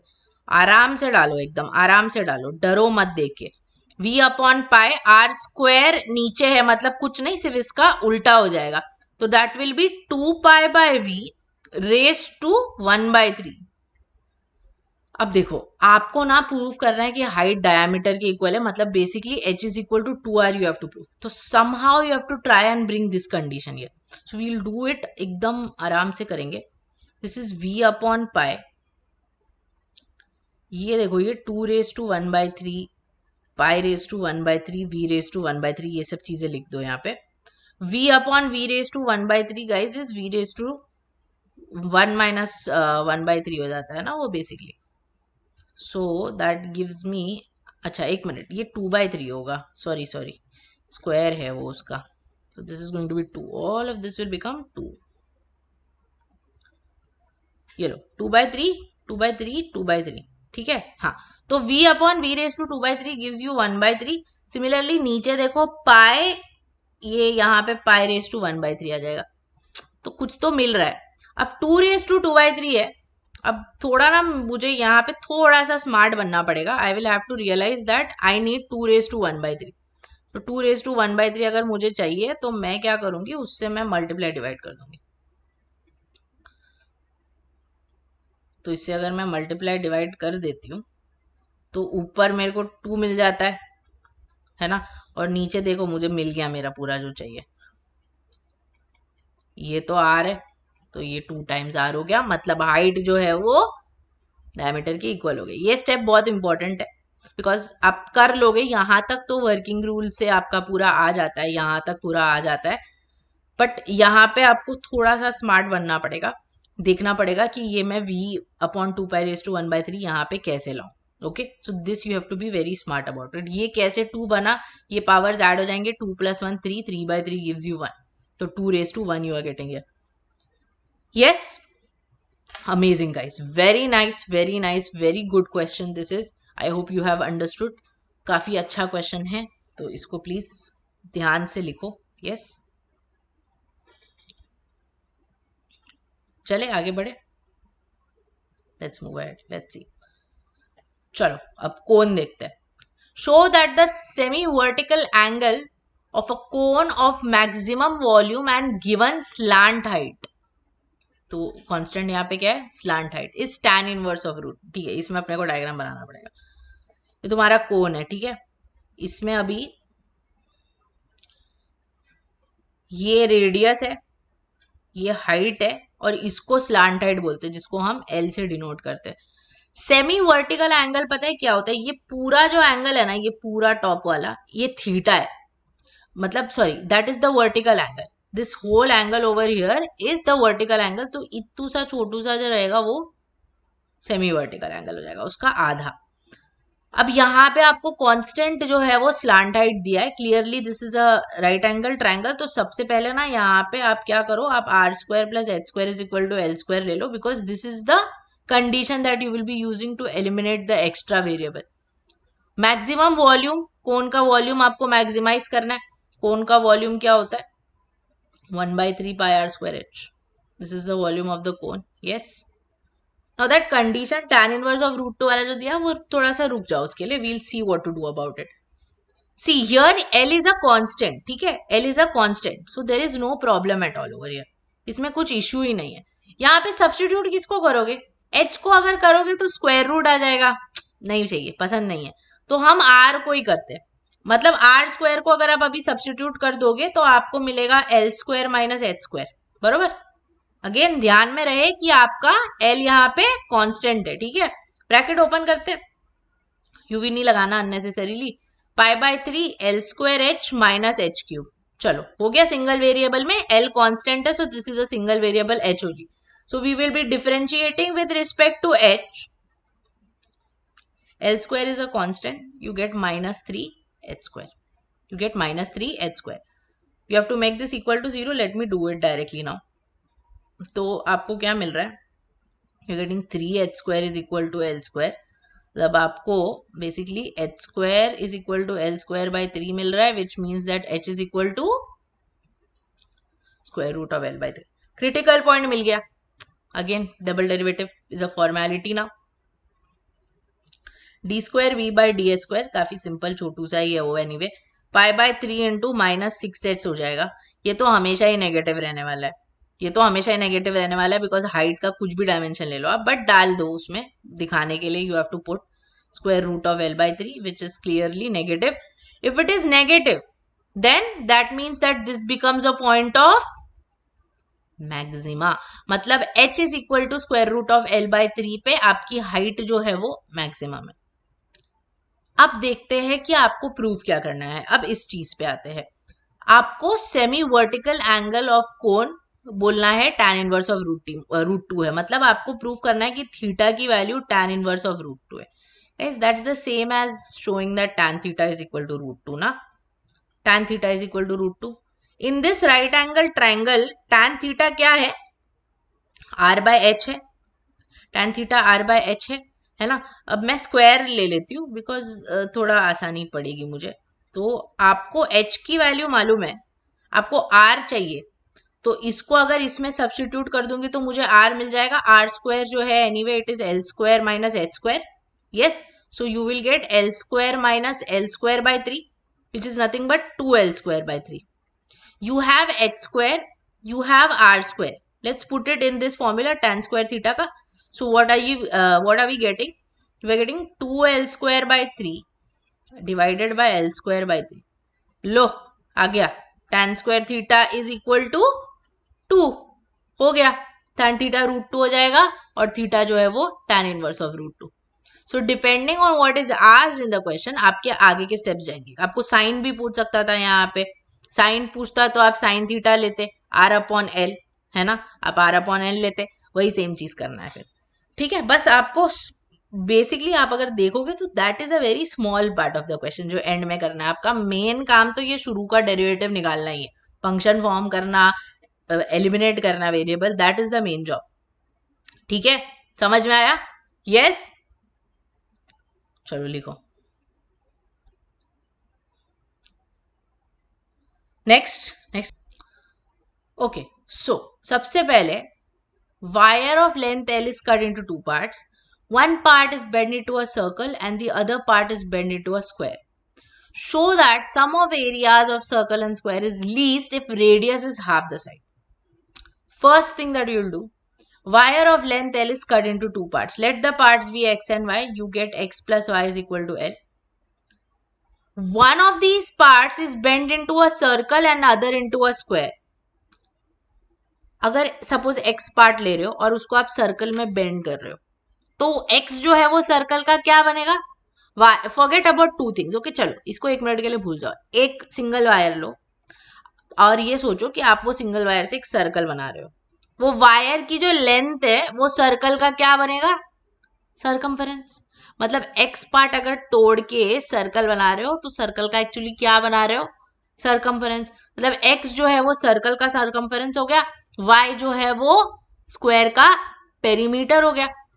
तो अगर मैं 2 पाई आर लेती हूँ, मतलब r अगर लेती हूँ सरकमफेरेंस, तो आई गेट 2 पाई आर और y मेरे को क्या मिल जाता है, 4a, है ना। ये देखो एलिमिनेशन वाली कंडीशन यहां से मुझे मिल जाएगी। अब आपको बोला है क्या, फंक्शन पता करो अभी, sum of areas of circle and square, मतलब क्या, थोड़ा नीचे लिखती हूँ बिकॉज इधर एडजस्ट करना पड़ेगा। तो let's say that what ever ए ले लो उसको, sum of areas of circle and square, मतलब pi R square plus A square, pi R square plus A square आपको चाहिए। तो किसको भी करो अभी, it won't make that much of a difference. Let's do R, you will get 2 pi r is equal to L minus 4a. R you will get equal to L minus 4a upon 2 pi. Let's put it here. A को भी कर सकते हो, it won't make much of a difference. L minus 4a upon 2 pi the whole square plus a square. Let's open. You will get इसको cancel करोगे तो पाई और pi cancel हो जाएगा, 1/4 पाई बचेगा इधर. ठीक है, L minus 4a the whole square plus a square. चले डिफ्रेंशिएट कर देते. चलो a के साथ, अरे दोनों भी a है तो इसको ना कुछ और नाम दे देती हूँ मैं. Let's keep this name as f of a, otherwise you will get confused unnecessarily. f of a ले लो. So this becomes f dash of a. Derivative निकालो. 1/4 पाई 2 times L minus 4a minus 4 से मल्टीप्लाई करने मत भूलो, x का coefficient है वो a का इन दिस केस, प्लस 2a. अब क्या करना है, थोड़ा सिंप्लीफाई पहले कर दो before making it zero, so that double derivative does not give you much of a problem. Minus sign उसके अंदर चली जाएगी, 4a माइनस l हो जाएगा upon pi you are getting here. ठीक है, 4 कैंसिल हो गया, प्लस 2a. ग्रेट. यस, अब आपको क्या करना है, इसको बनाना है 0. तो बनाओ, क्या मिलेगा यहां से, फिर एल ए की वैल्यू लगेगी ना. 4a minus L upon pi plus 2a is equal to 0. Cross multiply, getting 8a minus L plus 2a pi is equal to 0. ये इसमें से a कॉमन ले लेंगे, सॉरी माइनस 2l है ये. अच्छा, 2 को कैंसिल कर देना चाहिए पहले एक्चुअली, है ना. अननेसेसरीली क्यों करना है, बार बार रखना है उसको. तो 2 कैंसिल हो जाएगा. You will get 4a minus L plus a pi is equal to 0. Okay, pi भी उधर जाके जो है वो मल्टीप्लाई हो गया. a कॉमन लोगे, 4 प्लस पाई बचेगा इक्वल टू l है. a जो है वो l अपॉन पाई प्लस 4 आता है, मतलब स्क्वायर का साइड आपको मिला क्रिटिकल पॉइंट. ठीक है, अब डबल डेरिवेटिव निकालना पड़ेगा. बहुत ही, मतलब उसको देख के डरो मत, बिकॉज डबल डेरिवेटिव में ए बचने ही नहीं वाला है. ये देखो 8 अपॉन पाई आएगा इधर इसका, और ये 2 आएगा. ये तो ग्रेटर देन 0 है, मतलब ये मिनिमा का ही पॉइंट है.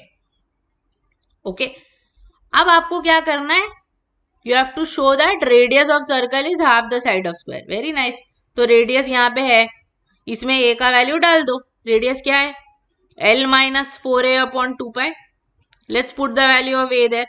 You will get minus 4 into L upon pi plus 4 divided by 2 pi. कर लोगे क्या, कर लो प्लीज. यस, उसको सिंप्लीफाई करना है और you have to just prove that वो साइड का आधा है. इतना तो गाइस यू कैन डू ना. यस, समझा समझा. यस, तो वर्किंग रूल दिमाग में रखने का, बाकी जो भी दिया है क्वेश्चन में वो अपने आप उसके हिसाब से एडजस्ट हो जाता है. चलो कंप्लीट करो. आ जाएगा आपको r is equal to a by 2. You will get l upon 2 into pi plus 4, r का value, that will be your answer. ठीक है, समझा. पॉज करके चलो complete. First find r, then copy करना. There we go. Yes, alright guys, very nice very nice. Let's move ahead. आगे बढ़ते हैं, आगे बढ़ते हैं. A window is in the form of a rectangle surmounted by a semicircle.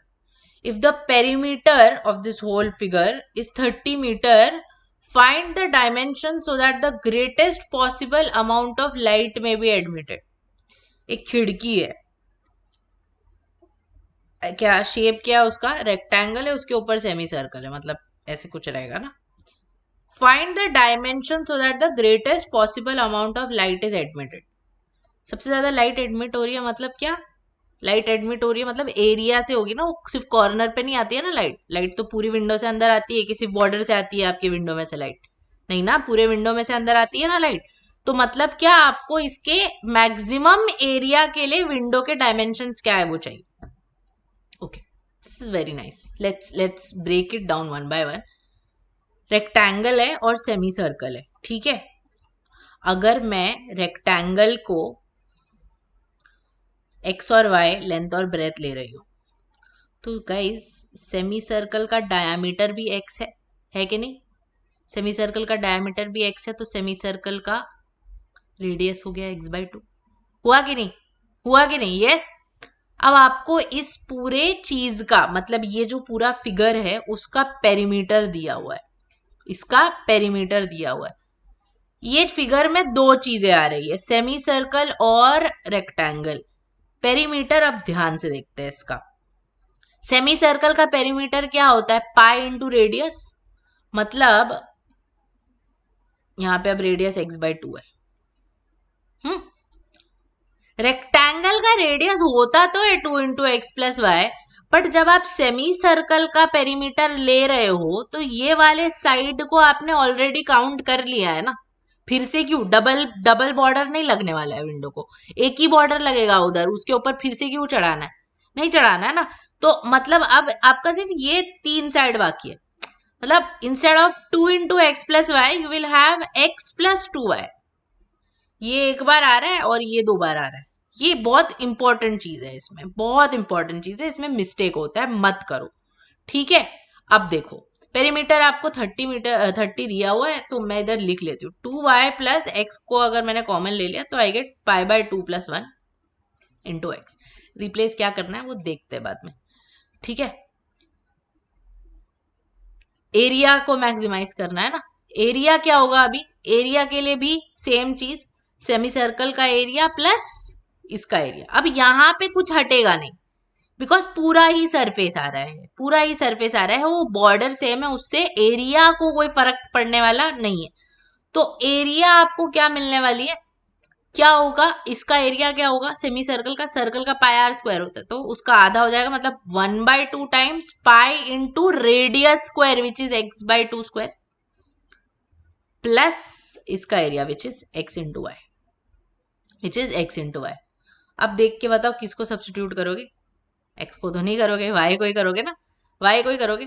तो you are going to get 2y is equal to 30 minus π/2 + 1 into X, यानी कि 15 minus हो जाएगा वो। तो कर लेती हूँ मैं ये क्या है? 1/2 इंटू पाई x²/4। x को ऐसे ही रखो, y की जगह पे आने वाला है 15 minus π/4 plus half into x. Now very carefully open this bracket because I'm not going to sit and differentiate this whole thing, right? So let's do, आराम से करते हैं। πx²/8 plus 15x minus π/4x² minus x²/2। अच्छा, π/8 x² minus π/4 x² अगर आप करोगे आपको मिलेगा minus π/8 x² minus x²/2 plus 15x। लो फंक्शन रेडी। अब करना क्या है? डिफरेंशिएट कर लेते हैं। चलो, you are getting dA/dx is equal to, ये हो जाएगा माइनस π/4 लिख दूँ सीधा, π/4x माइनस एक्स प्लस 15, इसको 0 के इक्वल बनाना है, बना दो। एक्स को कॉमन ले लेती हूँ, माइनस एक्स को कॉमन ले लेती हूँ। π/4 + 1 प्लस 15 इज इक्वल टू 0 आ जाएगा। दूसरी तरफ ले लो, you will get x into pi plus 4/4 is equal to 15, मतलब x आपको मिल रहा है 60/π+4। ओके, डबल डेरिवेटिव निकालते हैं, इधर ही निकालती हूँ। you will get minus π/4 minus 1 which is less than 0, so this is clearly maxima। ठीक है, आपको x मिल गया है। ये क्या है? रेक्टेंगुलर रीजन का लेंथ। रेडियस जो है इसका आधा है ना, तो रेडियस आपको 30/π+4 मिलना चाहिए। अब आते हैं y पे, रेडियस मिल गया डायरेक्टली, y आपको यहाँ से मिलेगा, तो यू विल गेट 2y 15, ठीक है चलो 2y रखो, कंफ्यूजन हो जाएगा। 30 माइनस π/2 + 1 इंटू 60/π+4। आराम से, एकदम आराम से। ठीक है, इसको डिवाइड करो, y इज इक्वल टू 15 हो जाएगा। ये क्या हो गया? ये हो गया pi plus 2 divided by 2 into 30 upon pi plus 4। ठीक है, अब देखो ये 2 जो है वो ऊपर वाले 30 के साथ कैंसिल होने वाला है कि नहीं, है ना, 15। इसको अब सिंप्लीफाई करो, आपको y की वैल्यू मिलेगी। You can do this much? Yes, I've run out of space. Okay, so you complete this, verify the answer with me, and note down all the required points. I will just mark these for you in the figure. This is x, this is y, and this radius right here is x by 2. 30 upon pi plus 4 मिल रहा है y भी। ठीक है, yes, समझा। वैसे इसको भी अगर देखोगे तो आपको फ्रेम इस तरीके से भी किया जा सकता है कि ये प्रूव करो कि x जो है वो नहीं, y जो the breadth is half of its length, या breadth is equal to radius, या समथिंग लाइक दैट, ऐसा भी फ्रेम कर सकते थे वो। तो करना तो सेम ही चीज है ना, आपको फाइंड ही करना है डायमेंशंस, है ना। चलो लिखो, इसको लिखो जल्दी जल्दी, पॉज करके right it down fast. Next question, show that the volume of the largest cone that can be inscribed in a sphere of radius r is 8 by 27 times the volume of the sphere. Beautiful question and very very important question. Please pay attention. क्या क्या दिया है यहाँ पे, एक sphere है, उसके अंदर एक कोन जो है ना वो इंस्क्राइब हो रही है। ठीक है, हाइट ले लो, इसका रेडियस आ जाएगा आर। कैपिटल आर हम लोग ने, हमको बोला है कि स्फीयर का रेडियस है। ठीक है, ट्राइंगल बना देते हैं यहाँ पे, and we have completed the figure. Now let's look at the question. एक स्फीयर के अंदर कोन इंस्क्राइब कर रहे हैं, स्फीयर का रेडियस आर है। अगर उसने स्फीयर का रेडियस आर बोला है, वो पता है आपको क्या बोल रहा है, वो बोल रहा है कि स्फीयर का रेडियस कांस्टेंट है। तो अब आपकी जो कंडीशन है वो ये है कि स्फीयर का रेडियस कांस्टेंट है। अब आपको बोलना है कि अगर इसमें जो कोन इंस्क्राइब हो रहा है, अगर उसका वॉल्यूम मैक्सिमम है, तो that volume is going to be 8 by 27 times the volume of the sphere. Let's do this, करते हैं इसको। चलो, वॉल्यूम कोन का क्या होता है, what is the volume of the cone? It is going to be 1 by 3 pi r square h. Clearly एक चीज आपको हटानी पड़ेगी। अब ये ट्राइंगल देखो, इसमें जो स्फीयर का रेडियस है वो कांस्टेंट है, स्फीयर का रेडियस कांस्टेंट है, राइट एंगल्ड ट्राइंगल कंप्लीट हो रहा है यहाँ पे। तो आप h और r के बीच में रिलेशन निकालोगे। ये देखो, ये पूरा जो है ये पूरा h है, this part right here will also be r, this part will also be r। तो ये जो OB लेंथ है, can I say that it is going to be h minus r, it is going to be h minus r। Pythagoras theorem से your r square plus h minus r the whole square will be equal to capital R square, है कि नहीं। r square plus h minus r the whole square will be equal to capital R square, है ना। Yes, एक second, this will be capital R, not small r। Sphere का radius subtract हो रहा है, कोन का नहीं। तो यहां से देखो, मेरे को ऐसा लग रहा है कि आर स्क्वायर को सब्स्टिट्यूट करना बेटर होगा ना। इसको ओपन करके आर स्क्वायर का वैल्यू निकालते हैं हम लोग। ये हो जाएगा h square minus 2h r plus R square. See this R square and R square will get cancelled, you will get R small r square जो कि आपके कोन का रेडियस है, that is 2HR minus h square. Capital R here is a constant. Okay, तो चलो इसको volume में डाल दो। पाई बाय 3, आर स्क्वायर की जगह पे आ रहा है 2HR minus h square into h. Let's open, 2 pi h by 3, h square by 3 into r minus pi by 3 h cube.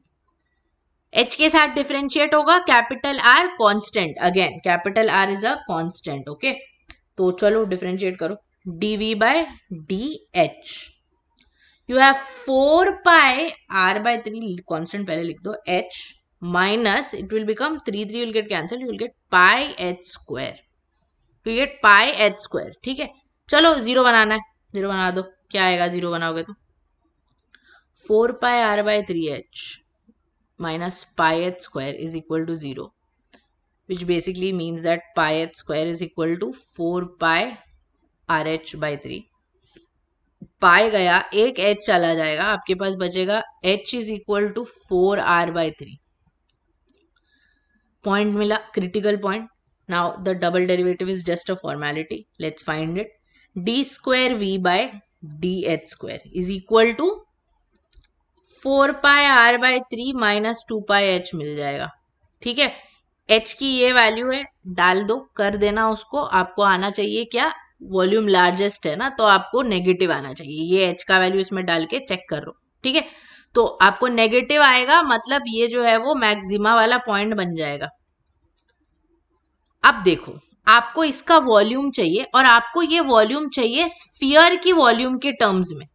Sphere की वॉल्यूम की टर्म्स में, स्फीयर का रेडियस कैपिटल आर है, तो स्फीयर का जो वॉल्यूम है वो 4/3 पाई कैपिटल आर क्यूब होने वाला है। मतलब ये स्मॉल एच और स्मॉल आर को मुझे कैपिटल आर के टर्म्स में लिखना पड़ेगा।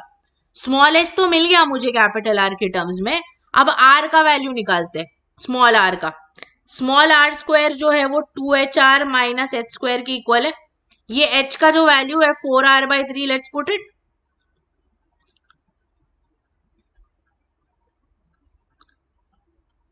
या what are we getting? What are we getting? Let's see. देखो ये क्या बनेगा, 8/3 r² minus 16/9 r² you are getting, right?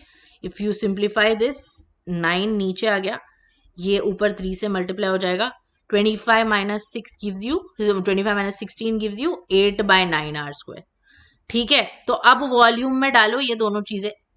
π/3 small r² की जगह पे आपको मिलेगा 8/9 कैपिटल r² एंड h की जगह पे आपको मिल रहा है 4r/3। अब बस it's a question of adjusting. देखो 4π/3 r³ अगर आप अलग से ले रहे हो तो आपके पास सिर्फ ये बच रहा है और ऊपर ये 8 बच रहा है, विच इज 8/27। मतलब आपको 8/27 इंटू 4π/3 r³ मिल रहा है। 4π/3 r³ गाइस क्या है, 4π/3 r³ तो स्फीयर का वॉल्यूम है। तो आपको मिल गया कि नहीं, 8/27 times the volume of the sphere. समझ में आया? Yes yes, amazing, beautiful question, very very nice question. अब इसको ना ये इस तरीके से करना बेटर है, बिकॉज अगर आप h को सब्स्टिट्यूट करते हो या आप थीटा वगैरह के टर्म्स में लेने की कोशिश करते हो तो उससे बहुत मेस हो जाता है, और हमको नहीं कॉम्प्लिकेट नहीं करना है हमारे प्रॉब्लम को हमें। ठीक है, yes, amazing guys, very nice very nice. Let's move on. इसको पॉज करके पहले लिख लो, फिर मूव ऑन। ध्यान से लिखना, कोशिश करो कि खुद से लिख पाओ आप इसको। ठीक है, ध्यान से लिखना, फिर हम अगला क्वेश्चन आपको बेटर समझ में आएगा। सिमिलर ही है, इसके इंस्क्राइब्ड फिगर ही देखने वाले हैं, बट ध्यान से लिखना, बहुत अच्छे से एकदम ध्यान देकर इसको लिखो। ट्राई करो कि खुद से ही लिखो, देख लो पहले and then try to write it on your own. Okay, and then let's move on to the last question of the day. Alright, क्या क्वेश्चन है ये? Show that the height of a cylinder of greatest volume which can be inscribed in a right circular cone of height h and semi-vertical angle alpha is 1/3 that of the cone. Height is 1/3, height of cylinder is 1/3 that of the cone, and the maximum volume is 4π/27 h³ tan square alpha. क्या क्या हो रहा है यहाँ पे? एक कोन है, उसके अंदर सिलेंडर इंस्क्राइब्ड है। एक कोन है, उसके अंदर सिलेंडर इंस्क्राइब्ड है। कोन का जो हाइट है वो h है, कोन का हाइट h है, मतलब कोन कांस्टेंट है यहाँ पे, और उसका सेमी वर्टिकल एंगल अल्फा है। Semi vertical angle I have explained क्या होता है। आपको ये बताना है कि ये जो अंदर वाला सिलेंडर है उसका हाइट h/3 है, और उसका वॉल्यूम आपको कोन के डायमेंशंस के टर्म्स में आपको फाइंड करना है। ठीक है, पहले फिगर कंप्लीट करते हैं। ये जो है, जो स्मॉल लेटर्स है हम कोन के डायमेंशन ले रहे हैं, कैपिटल लेटर्स हम इसके डायमेंशन लेंगे सिलेंडर के। रेडियस इसका आ गया, हाइट जो है वो सिलेंडर की आ गई, ये कैपिटल आर जो है सिलेंडर का रेडियस आ गया। अब यहाँ पे थोड़े से नाम दे देते हैं हम लोग, so that we can complete triangles over here. Okay,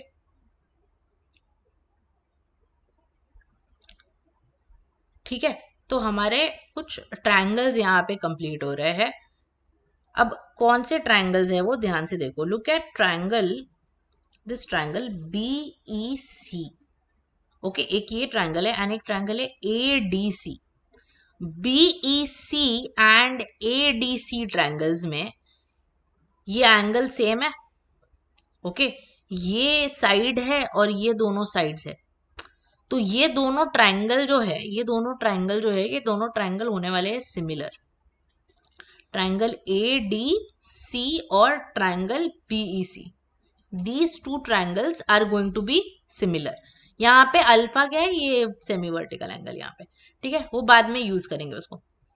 triangle A D C और बी ई सी ट्रायंगल्स अगर सिमिलर है, ए डी सी और बी ई सी, तो हम क्या करेंगे, हम लोग बीपीटी लगाएंगे। बीपीटी यानी कि basic proportionality theorem, sides will be in ratio.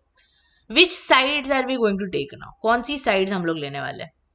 देखो, ये हाइट, इतना हाइट जो है वो सिलेंडर का है, पूरा बड़ा वाला जो हाइट है वो कोन का है। तो बीई जो रहेगा it is going to be cone का height, sorry that is going to be cylinder का हाइट। बीई जो है that is going to be cylinder का height.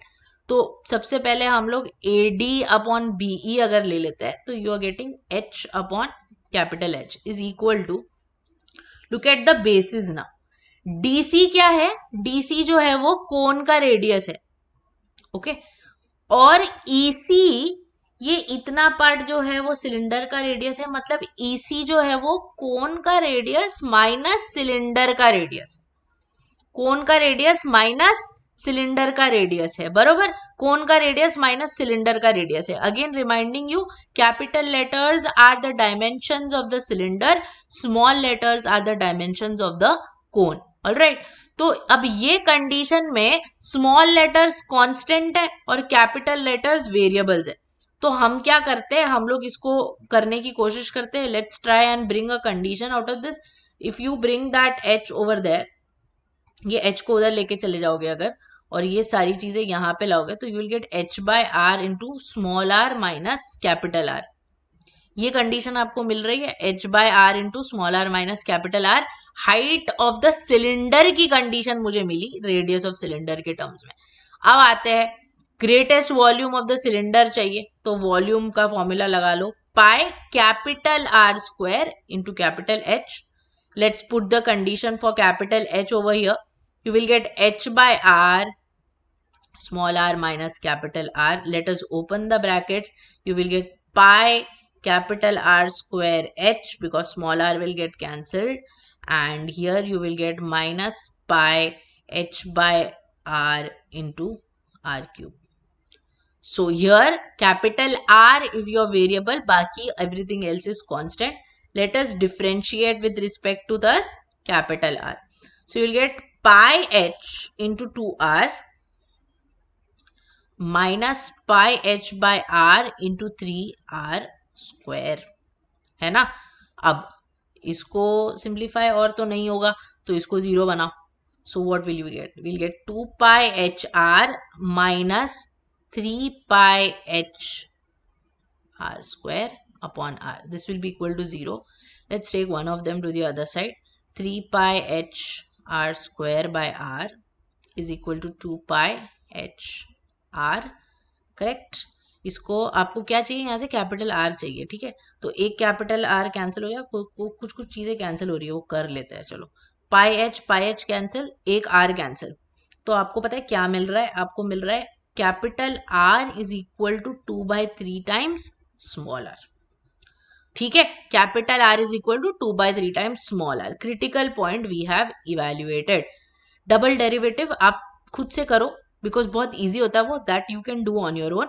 In this case greatest volume, so you should be getting it as negative. So differentiate this, double derivative निकालो and you can prove that you are getting it equal less than 0 for this particular value. Alright, अब मुझे क्या करना है, मुझे critical point capital R मिल चुका है. वॉल्यूम मेरे पास ये है, वॉल्यूम मेरे पास ये है. ओके, मैं एच निकाल सकती हूँ, capital H. It will be h by small r into small are minus 2/3r. that gives me h by r into 1/3r. that is h by 3. देखो पहली चीज प्रूव हो गई. height of the cylinder is 1/3 that of the cone. This I have proved. Height of the cylinder is 1/3 that of the cone. This much we have proved.